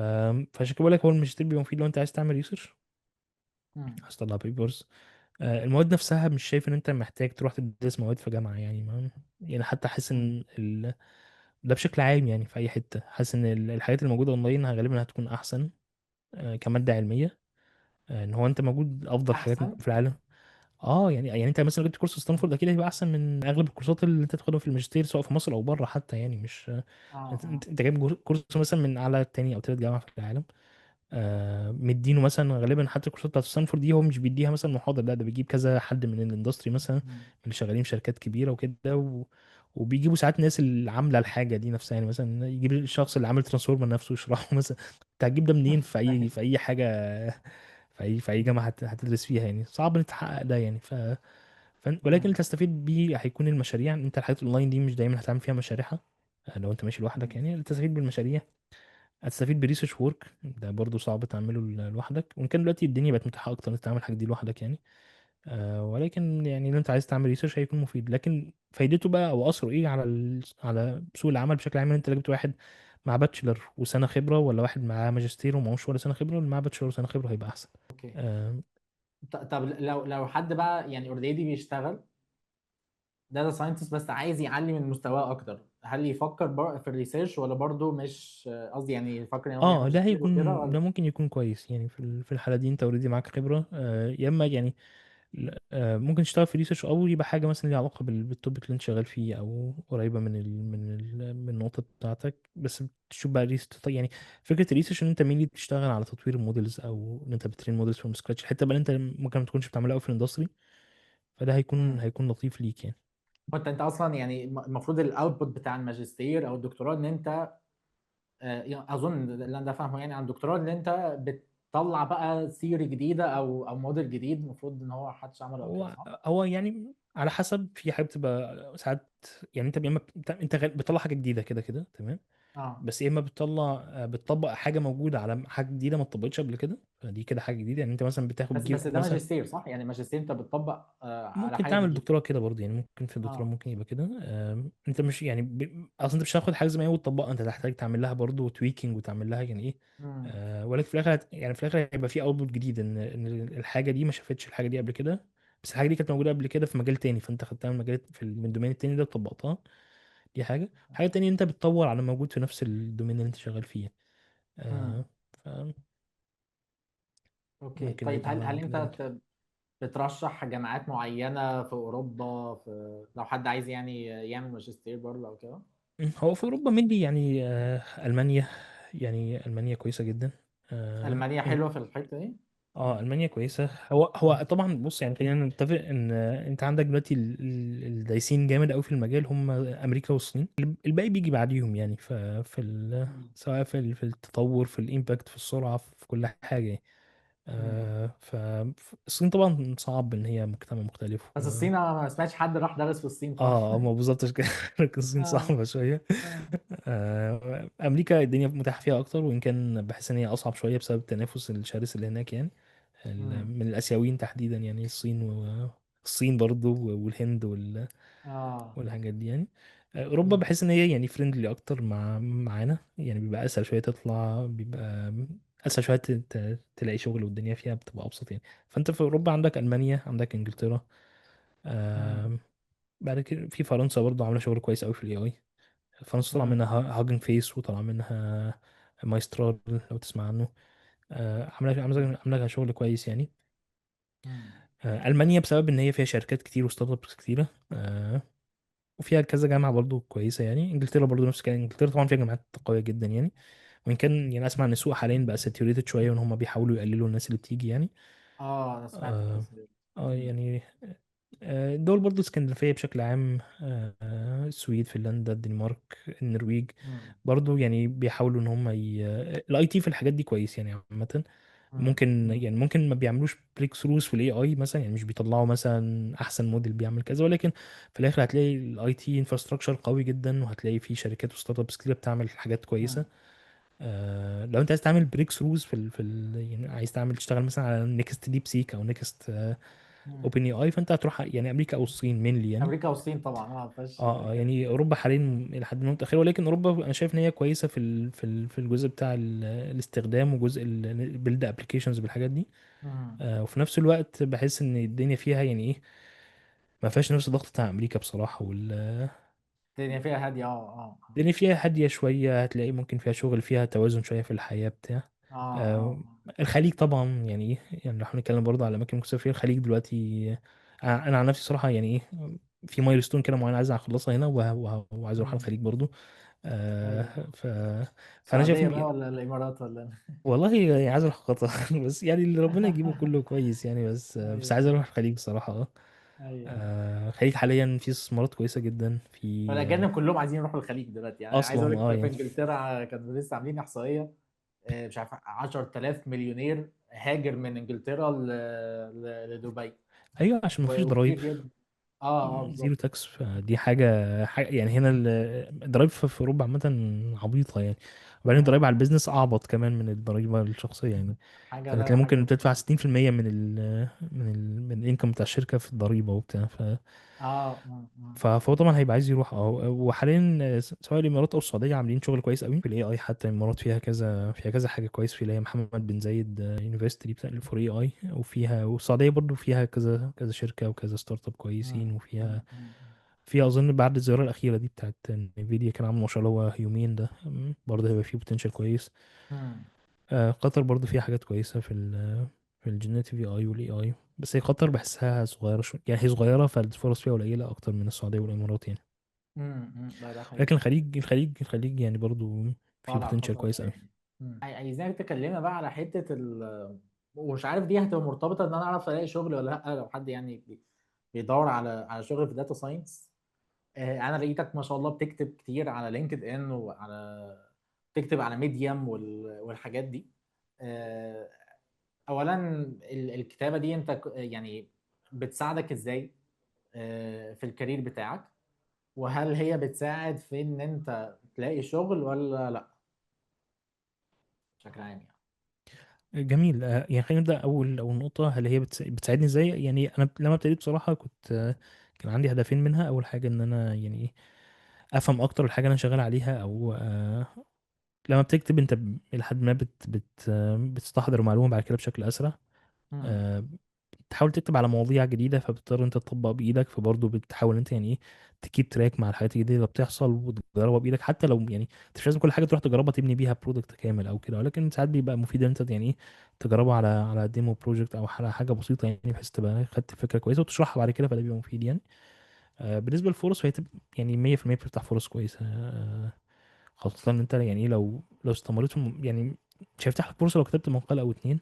آه، محتاج يعني ايه، تبقى كونسيستنت في الموضوع ده. حتى مثلا بتكتب مرة في الأسبوع أو مرة في الشهر ده بس، الفترة بقى لمدة سنة مثلا ولا حاجة. وبتحاول أنت تشير ده مثلا على لينكد إن أو على السوشيال ميديا مختلفة، هتلاقي يعني يعني 100% هيفتح لك فرص. يفتح لك فرص فول تايم. بعد كده ممكن يفتح لك فرص فريلانسنج. ممكن يفتح لك فرص بارت تايم. ممكن يفتح لك انا فرص يعني مختلفة فعلا يعني. ممكن تفتح فرص شغل فعلا يعني. فتحت لي يعني الحمد لله فرص كتير. والله طب كويس مم. كويس جدا. طيب يعني انت بتنصح ناس فعلا تبوست، يعني اه ممكن اه الموضوع يمشي ازاي؟ يعني ساعات واحد يقول لك ابوست على ايه بالظبط، او يعني اكتب في ايه او. والله يعني انا شايف مين اللي انت احسن حاجه تكتب عليها هو ان انت تعمل حاجه وتبريك الداون لبوستات يعني، والله تقول مثلا انا قابلتني مم. مشاكل معينه، او شفت مثلا قابلتني تشالنجز معينه وحلتها ازاي، وتكتب الموضوع ده عملته ازاي، تشرح حاجه مم. معينه. بس يعني بلاش تشرح حاجه فيري بيزك، دي مش تبقى حاجه لطيفه يعني. حاول حاجه في المتوسط، مثلا مستوى متوسط، ده بيبقى احسن. بس ممكن تبدي على لينكد ان. لينكد ان وتويتر شايف ان هم اكتر حاجتين كويسين يعني. لو حبيت لينكد ان ان انت، وايه؟ لينكد ان وتويتر او اكس يعني. وتويتر. اه تويتر حاسس. اصلا يعني في المحتوى العلمي ده فيه زي لينكد، يعني أنا لينكد ان بحس ان هي اه لا المنصه الوحيده اللي كتير. فيها لا الناس لا، بتشرح. تويتر اقوى كمان من لينكد ان. يا اوكي، بس تويتر اقوى من تويتر لينكد. يعني بنكتب فيه مقالات كبيره او لا ايه؟ لا، يعني برضو بوستات ممكن صغيرة يعني. هو تويتر مختلف شوية عن لينكد ان في نوعية الحاجات اللي بتنتشر عليه اكتر. انا اه لسه مش عارف قوي بصراحة، بس انا بحاول ابقى اكتب عليه اه بس لسه اه مش لاقي وقت بصراحة قوي ان انا اروح عليه. لو حبيت انت تبتدي تكبر شوية اللي بتكتبه، فهيبقى ميديم بقى، او ان انت تعمل نيوزليتر بتاعك ده هيكون كويسين. دي وبتبتدي تبني. موضوع ميديم ده اي حد بيكتب على ميديم ولا الدنيا اه بتمشي ازاي؟ لا لا، اي حد بتكتب عليه عادي. اه اوكي. تقدر يعني تبني بقى ايكو سيستم حواليه يعني. تقدر تاخد المقالات دي وتحطها، يعني تعمل يعني. هي المقالات دي ممكن لو زي ما قلنا هي مشاريع، فبتقدر ان انت تشرح المشروع ده وتحط الجيت هاب بتاع اللينك بتاع الجيت هاب بتاعه هناك. فهتلاقي الجيت هاب بتاعك بيكبر بعد فترة. ممكن تبتدي تحولها فيديوهات لو حابب تشرح فانت يعني ممكن تبتدي تبني ايكو سيستم حواليه. هتلاقي نفسك يعني ايه، اكتف على كذا حاجة بمجهود مم. واحد يعني، فاهم؟ حلوة جدا، حلو جدا الموضوع ده. طيب معلش مش هطول عليك، بس لا لا خالص انت. عايزين نعرف برضو حلو ايه البروجكتس هجيبها منين اللي انا هكتب عليها؟ يعني عرفنا هنكتب ازاي، هنكتب فين، عايزين البروجكت دي بقى نجيبها منين؟ ده موضوع بيحير الناس كلها. نجيب بروجكتس منين، فاهم؟ وده برضو والله. هيساعدنا ان احنا في الاخر نكون البورتفوليو، يعني ده برضو من احد مم. الحاجات اللي انا ازاي اكون البورتفوليو بتاعي اللي انا هشتغل بيه. ف مم. اجيب بروجكتس منين؟ والله انا شايف ان انت يعني ايه تريفيرس الموضوع. يعني انت شوف ايه السكيلز اللي انت محتاجها، ايه السكيلز المطلوبه في الماركت دلوقتي، وتعمل بروجكت على السكيلز دي. يعني مثلا لو انت دلوقتي دخلت في اي، مش في اي يعني، في اغلب البوزيشنز مثلا نازله في الداتا ساينس، هتلاقي ان انت محتاج مثلا انت بتعرف تبني راج ابلكيشن، او يعني بتعرف تبيلد راج بايب لاين. مم. فخلاص كويس، يبقى انا محتاج اتعلم السكيل دي، هروح اتعلمها وابني عليها بروجكت. بس يعني مش لازم ابني حاجه كبيره. هجيب الداتا منين؟ يعني هو للاسف اصل برضه في حاجه مش حلوه ان احنا دايما يعني نفسنا في يوتيوب كده فيديو امشي وراه فروم اي تو زد في البروجكت، فساعات ما بلاقيش الكلام ده، فاهم؟ انت يعني الداتا دلوقتي ما بقتش اكتر حاجه عائقه يعني في الموضوع. يعني انت مثلا لو عايز تبني راج ابلكيشن، فانت بتبني على فايلز، فانت هات اي فايل انت عايزه يعني. مم. انت في الاخر عايز تدي كونتكست للام ده، فشوف انت بروبلم انت عايزها واديله كونتكست. اي بقى بروبلم انت مهتم بيها يعني. مهتم مثلا بالمجال الطبي، فهات مثلا حاجه هات مثلا ريفرنس طبي مثلا، وطلع شويه اسئله، او شوف مثلا حاجه معينه انت عايز تجاوب عليها، وشوف ايه المصادر اللي ممكن تجاوب عليها من خلالها، وهات ده. مثلا دلوقتي في هاجن فيس، عليها موديل، عليها داتا سيتس كتيره جدا. مم. كاجل طبعا يعني اوريدي موجود على حاجات كتير قوي. تقدر انت تسكراب الداتا اللي انت عايزها مثلا. يعني انت لو بتعمل مثلا حاجه شرعيه، فانت ممكن تروح تسكراب داتا مثلا من اسلام ويب مثلا. فبقى معاك داتا مثلا اه تقدر تترين بيها ال ام، وتقدر تبني بيها ريج ابلكيشنز. فالداتا حاسس ان انت يعني ايه، انا شايف الناس بتقف عنده اكتر الفكره ايه اللي انا اعمله يعني. اه بعد كده انت لو عارف ايه اللي انت عايز تعمله، هتلاقي الداتا بعد كده متاحه يعني. ففي مم. تحديد المشكله الاول، انا شايف ده يعني ايه هيكون اهم شويه فانت حاول تشوف المشكله الاول انت ممكن تبقى عايز تحلها، او توبيك معين انت مهتم بيه عامه. وبعد كده تشوف انت بقى تقدر تبني له ايه يعني. هتلاقي الداتا بتاعتك تقدر تجيبها، سواء بقى موجوده او. اوكي اوكي. بس طيب شوف الاول الماركت عايز ايه يعني. شوف مم. يعني، حاول ده. عشان كده ايه اكتر بصراحه حاجات اللي لما بتكلم مع حد بصراحه، اول حاجه بقول له ابتدي قدم. حتى لو انت شايف يعني يقول لي مثلا انا مش عارف، انا دلوقتي ذاكرت مثلا الاساسيات، او اتخرجت من الكليه ومعايا الاساسيات، بس انا مش عارف اروح في انهي اتجاه. اقول له والله ابتدي مم. قدم. حتى لو انت شايف ان انت مش جاهز، انت هتعرف ايه اللي ناقصك من التقديم يعني. ان انا ممكن مم. اقعد اقول لك والله ذاكر واحد اتنين تلاته اربعه خمسه سته، بس في الاخر مش كلهم اكتر حاجه انت محتاجهم دلوقتي في الماركت. مم. فانت لما بتبتدي تقدم، هتلاقي مثلا انت او قدمت مثلا على 100 بوزيشن، ما جاش ولا واحد منهم دلوقتي ليك. فده مش معناه ان في مشكله في السي في. ابتدي عدل في السي في مم. بما يخدم البوزيشنز اللي انت بتقدم عليها. بعد كده تبتدي تلاقي يجي لك مثلا انترفيوز، بس هتلاقي نفسك ما بتعديش من انترفيوز. طب والله عشان دايما بتسال في واحد اتنين تلاته اربعه وما بقاش عارفهم. فلا امم. محتاج اروح اكمل دولت، وهكذا لحد ما تكمل السايكل كامله وتلاقي شغل يعني. ايوه ايوه ايوه. ده نصيحه مهمه قوي. طب يعني برضو انت يمكن عديت بالحته دي، انا نفسيا حاسس ان انا مش قادر اقدم دلوقتي، او انا مش جاهز او كده. الحته النفسيه دي تغلبت عليها ازاي؟ او آه ممكن هما يعني الناس تتغلب عليها م- ازاي؟ مش عارف والله، بس يعني انا شايف بصراحه ان هو يعني ارمي نفسك في البحر، يعني ما اصل هتخسر اه. ايه؟ يعني ايه اللي عندك ايه اللي تخسره؟ هيحصل يعني؟ اه ما تجرب يا اخي. اه اه اه. آه مش هيتريقوا عليك يعني مثلا، ولا ولا اي حاجه، ما يطردوك اصل بره انت الشركه؟ هيجي لك ريجكشن يعني، دي يعني انت يعني الفكره، بس الناس ممكن بتتقفل شويه من ريجكشنز كتير اللي بتيجي، بس انت زي ما قلت يعني، انت حتى لما كنت في كريم مثلا كان بيجي لك ريجكشنز عادي جدا. انا مثلا انا لغايه دلوقتي مثلا يعني ايه، كانش ممكن بيترد عليا انا، عبر ما اه عادي جدا. جالي اول انترفيو كان بعد 3 شهور. اه يعني فعادي جدا يعني انت بس الفكره ان انت كل ما تروح في الكارير قدام شويه هتلاقي النسبه بتقل، يعني مثلا بعد بدل ما كنت بتقدم مثلا على 50 بيجي لك واحد، لا ممكن تقدم على 20 مثلا ويجي لك اتنين، فهتلاقي النسبه بتقل، بس ستيل يعني مفيش حد بيقدم على كل حاجه وبيجي له كل حاجه، الا يعني ايه ايوه اه اه. حاجات معدوده جدا مثلا يعني. طب هل ولكن في تيبس او تريكس يعني معينه تخلي الشركه تبص على السي في بتاعي، او حتى تدخلني اول انترفيو؟ يعني في ناس تقول لي انا بس اخش اول انترفيو اقطع الدنيا، بس اوصل لاول انترفيو. هو السي في تيبس المعروفه يعني مم. هتلاقي يعني ناس يعني كتير قوي قصدي هي اتكلمت القصه في السي في ان انا اظبطه او كده يعني. تظبطه، بس يعني تظبطه من ناحيه، ومن ناحيه تانية يكون المحتوى اللي فيه كويس، يعني دايما مم. برضه دي نقطه بقولها لما حد بيكلمني، ان انت يعني محتاج في السي في حاجتين نفسه، السي في نفسه ستراكشر نفسه يكون متظبط، ويكون بقى اللي هو بيميت الاي تي اس ريكويرمنتس، وان هو الحاجات بتاعت السي في كلها اللي هي التيبس بتاعت السي في نفسها. ولكن انت السي في بتاعك لو ضعيف نفسه، حتى لو انت مظبطه مش برضه مش هيتقبل يعني. فانت محتاج مم. حاجتين، والسي في لو قوي بس مش كويس، فبرضه غالبا مش هيعدي من السيستمز، والريكروترز هيرفضوه يعني. فانت محتاج تظبط الحاجتين دولت، ان السي في مم. نفسه يبقى كويس، يبقى ريليتد اللي انت بتقدم فيه، يبقى معمول فيه مشروعين ثلاثه كويسين، مشروع التخرج بتاعك لو كويس تحطه. طبعا لو عندك انترنشيب او عندك حاجه شبه كده تحطها. حتى لو فريلانسنج، يعني فريلانسنج ممكن يعتبر كانترنشيب يعني، او كبروجكت كويس انت اشتغلت عليه. مم. والحاجه التانيه ان كاكسبيرينس انت يعني. بقى تهتم بالسي في نفسه، يعني ما يبقاش فيه هايبر لينكس مش شغاله، ما يبقاش فيه مشاكل، ما يبقى اي تي اس فريندلي، الحاجات بقى كلها اللي بتاعت السي في المعروفه دي يعني. اوكي، جميل قوي جميل قوي.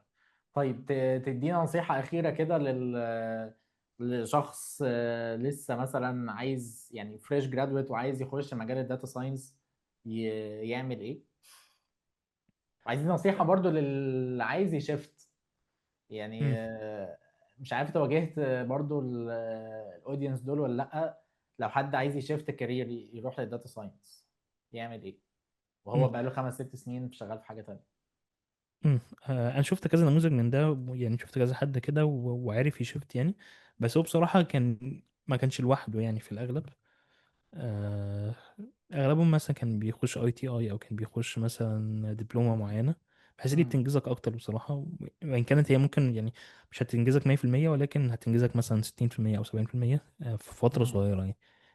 سنه دي فتره مش كبيره يعني، سنه 9 شهور دي مش فتره كبيره تعتبر يعني. اه اه اه. بس انت شفت ناس يعني عرفوا فعلا يدخلوا مجال الداتا انا ساينس حتى شفت بعد كذا حد ما. شفت كذا حد وجالهم انترفيوز في شركات مثلا في مصر زي اتصالات مثلا، حاجات شبه كده، وكان مم. مثلا اوريدي مثلا 10 سنين في ميكانيكا في مدني.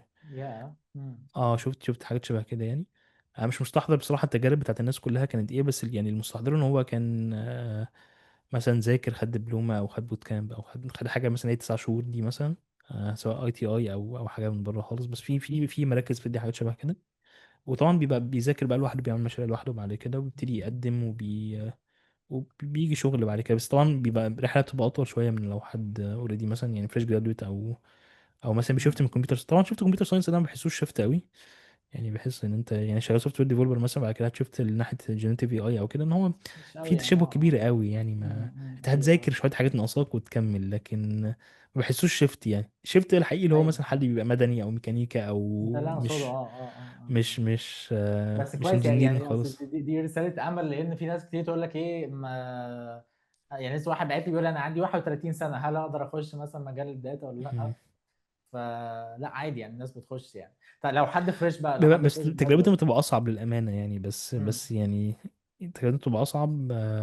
ولكن يعني اللي ممكن يعني يوصل يعني، اللي بيبذل مجهود كويس وبيحاول يبني علاقات وبيخش انترفيوز وبيبقى عنده قابلية ان هو كمان هينزل جونيور تاني او هينزل، يعني مثلا امم. 30 سنة ده عادة في الكارير بتاعه بيبقى وصل مثلا سينيور او كده، ممكن حتى اه يبقى اه. بيليد حاجة.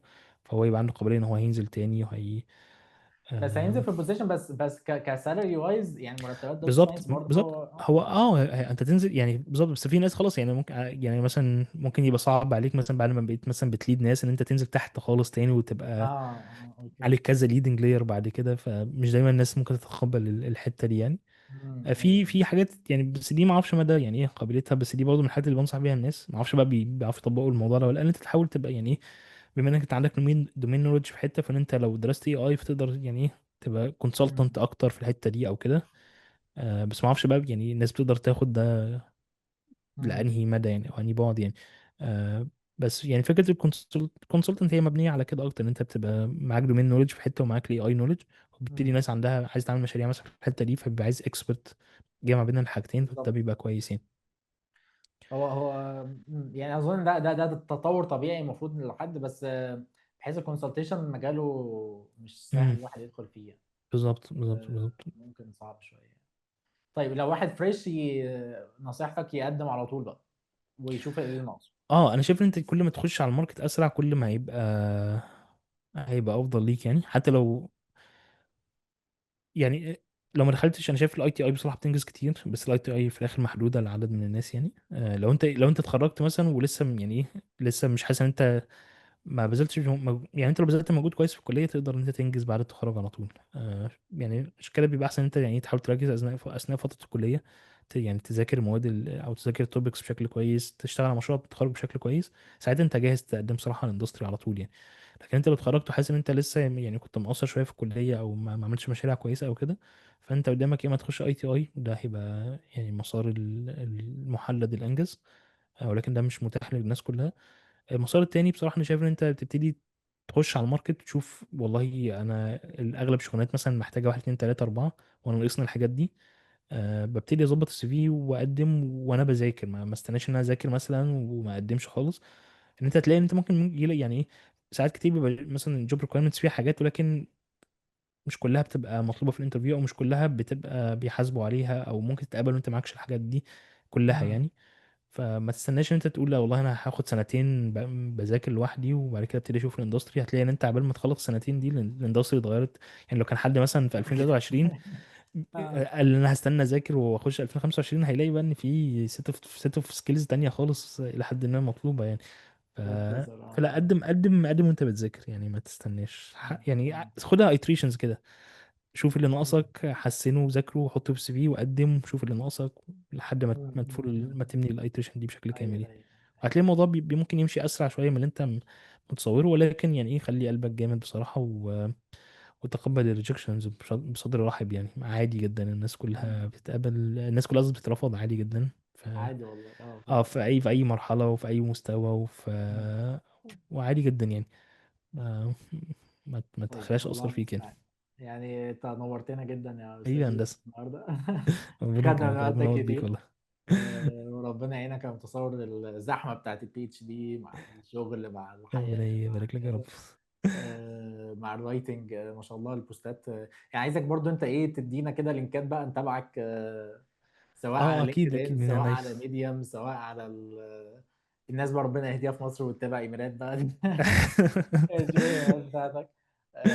اليوتيوب شانل. انا كنتش عارف انت بتشرح حاجات على اليوتيوب شانل اه كوكس او بشرح حاجات حاجات زي كده على كده. بسيطة. ف فالحاجات دي حلوه في حاجه ممكن الاودينس بتوعنا يستفادوا منها داتا ساينس لو كده بتشرحها حاليا مشاريع انت انا في شغال حاجات عليها بتاع. خلصتها، كنت خلصت زي سلسلة كده صغيرة، اظن 15 فيديو كانت على هاجينج فيس، ازاي تستخدم البري تريند مودلز في ان انت تبني بيها ابلكيشنز، فدي هتبقى لطيفة.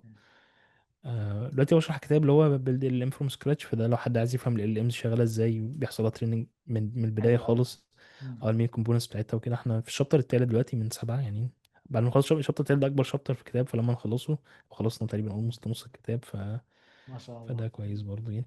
ده بس بحتاج بري ريكويزيتس ايه اه محتاج مثلا اكون عارف ايه. اه للكتاب، لشرح الكتاب ده محتاج محتاج بايثون ومحتاج ديب ليرنينج. اوكي. السلسله بتاعت هاجن فيس دي محتاج بايثون بس. مجرد اه ان انا عارف بايثون اعرف اخش واستفاد من اه طب انت عارف بايثون تقدر تخش وتعمل ايه. اوكي. بعد الكورس المفروض هطلع بايه بقى وهبقى عارف تقدر ايه؟ انت تقدر تستخدم تقدر يعني تبني ابلكيشنز مختلفه بالبري تريند مودلز. انت زي ما قلنا يعني حاجات كتير انت تقدر تعملها باستخدام بري تريند مودلز، بس مش محتاج ان انت كل حاجه تترينها فروم سكراتش. بتقدر انت بعد ما تخلص الكورس تعمل. هتلاقي ان انت يعني احنا في الكورس ده غطينا يعني 5 ابلكيشنز: تكست ابلكيشن، واوديو اوديو مم. ابلكيشنز، وفيجن ابلكيشن، وفيجن لانجوج ابلكيشن اللي هو ازاي تعمل مثلا فيجوال كويشن انسرنج وحاجات شبه كده، ايه المودلز ممكن تستخدمها لده وازاي تستخدمها وكل اوكي، يعني في حاجات ممكن. كل فيديو بنملي فيه بروجكت يعني سريع. ما شاء الله، ديمو كويس. بروجكت يعني، مش هنقول بروجكت يعني على نوت يعني بوك يعني، ولكن تقدر تعمل نفس الكلام ده في مم. انفايرمنت اكبر يعني. كويس كويس جدا. يعني ده ممكن نستفاد منها في ابلكيشنز جوه داتا سكول بقى وكده يعني. اه اكيد طبعا اكيد. نحسن عمليه التعليمات ونخلي اي ايجنت ولا حاجه يدرس للناس وكده. هو دي ما فيهاش ايجنتس بصراحه، بس يعني بص، يعني انت لو عايز تعمل ايجنت فعلي فالموضوع بصراحه مجهد. يعني احنا عايز عايزين تعمل بلاي ليست ايجنت. بقى برضه لموضوع الايجنتس ده وكده. انا عملت فيديو بس كان ايجنت كراج بس ممكن نعمل والله. انا دلوقتي شغال دلوقتي بشرح لانج جراف. يعني انا عمل في كورس اللي هو لانج تشين ده شغال فيه. فهو كنا خلصنا اول حاجه البيزكس بتاعت اللانج تشين، وبعدين ازاي تبني راج ابلكيشن باللانج تشين.